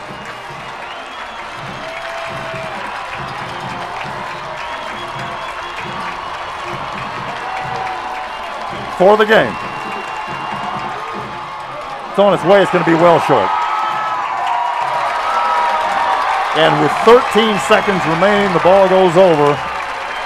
And it appears that the Bernie Champion Chargers, down by 11 not too long ago, are going to pull out a 1-point victory over their 6A rivals, the Falcons from Stevens High School.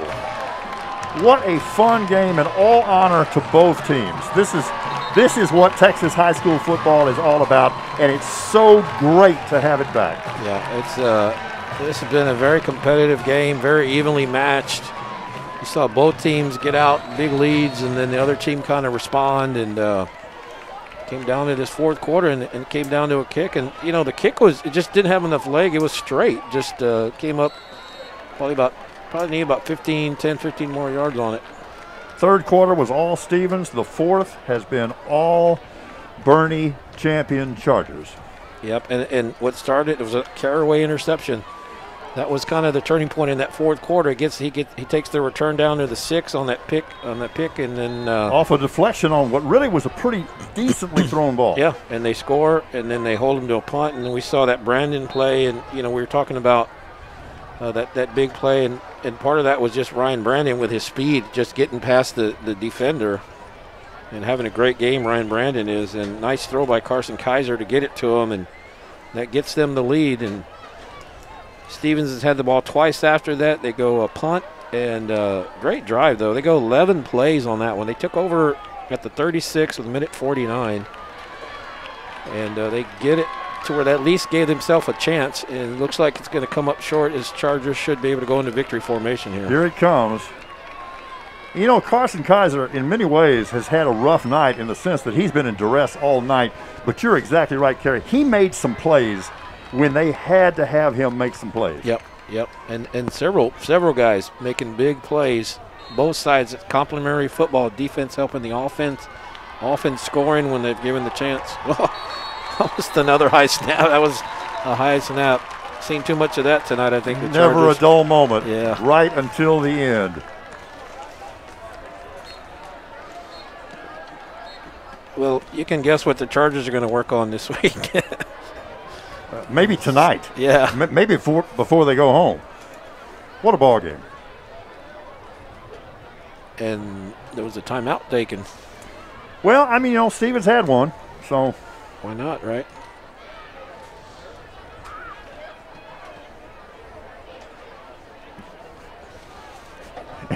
You can bet there's a discussion going on here on the near sideline about that very thing, the snap. Yeah, and that's what first game is. I excuse me. I believe that a team improves the most from week to week, from week 1 to week 2, because you haven't played in 8 months, and so you're finally out there. You're finally hitting guys that aren't your teammates. It's a speed of the game type thing, and you get to see what you've done, make mistakes, learn from them, and I think you improve a lot going into that second week. Good snap. They take a knee, and this game is over. And what a football game it was, as the Bernie champion Chargers come from a late 11-point deficit to pull this out 32-31 in a game that featured 6 lead changes. Just amazing. Hope you've enjoyed it. It's been an honor and a privilege for us. As we look forward to next week, Stevens will play at Wagner on Thursday night. And then as for the victorious tonight Bernie champion Chargers, they'll play a week from tonight, Friday, at San Antonio MacArthur. Yeah, and that is, for those that don't know, that's Coach Kaiser's, that's his alma mater. So I know he has a special place in his heart for MacArthur, but he doesn't mind beating up on them as the head coach of the Chargers. Again, we want to thank both schools. Wonderful schools, class programs, the athletic department, the athletic directors, the head coaches, the assistant coaches. It's really been the kind of environment that Texas high school football should be played in. So what a way to start this season that we have awaited for so long. It just feels good to be playing the great game again. Kerry Barboza, what a pleasure working with you. Your final thoughts tonight. Thank you, my friend. I enjoyed working with you, and yeah, what a great game. This was like a boxing match where it seemed like one team would deliver a punch and almost knocking the other team out, and the other team would respond, and they were just kind of trading punches in there. And Stevens has a great third quarter, scores 17 points, and it looks like, wow, they got the momentum. They got a double-digit lead here, 2 possessions. Champion responds in that fourth quarter with 2 touchdowns, and that was the difference in the game. We saw a late field goal attempt. I mean, it's just a great opening game for both teams. And like Coach Kaiser said, this game is a non-district game. You hope to get out of it injury-free, but it's not going to cost you anything. It's just about seeing where you're at first game of the season, and I think both teams look pretty good. Mistakes, yes. Champion's got to figure something out on the snaps, and then Stevens had some offsides and that type of thing. Couple costly penalties, but that's why you play. It's first game, and you got a lot of room to improve, and I think both teams are going to have great seasons this year. An instant classic. Once again, our final score in Bernie. The Bernie champion Chargers pull it out 32-31 over the San Antonio Stevens Falcons. What a ball game. We hope that you've enjoyed this. We certainly have enjoyed bringing it to you. We will see you very, very soon once again right here on the Charger Sports Network. Good night from Bernie.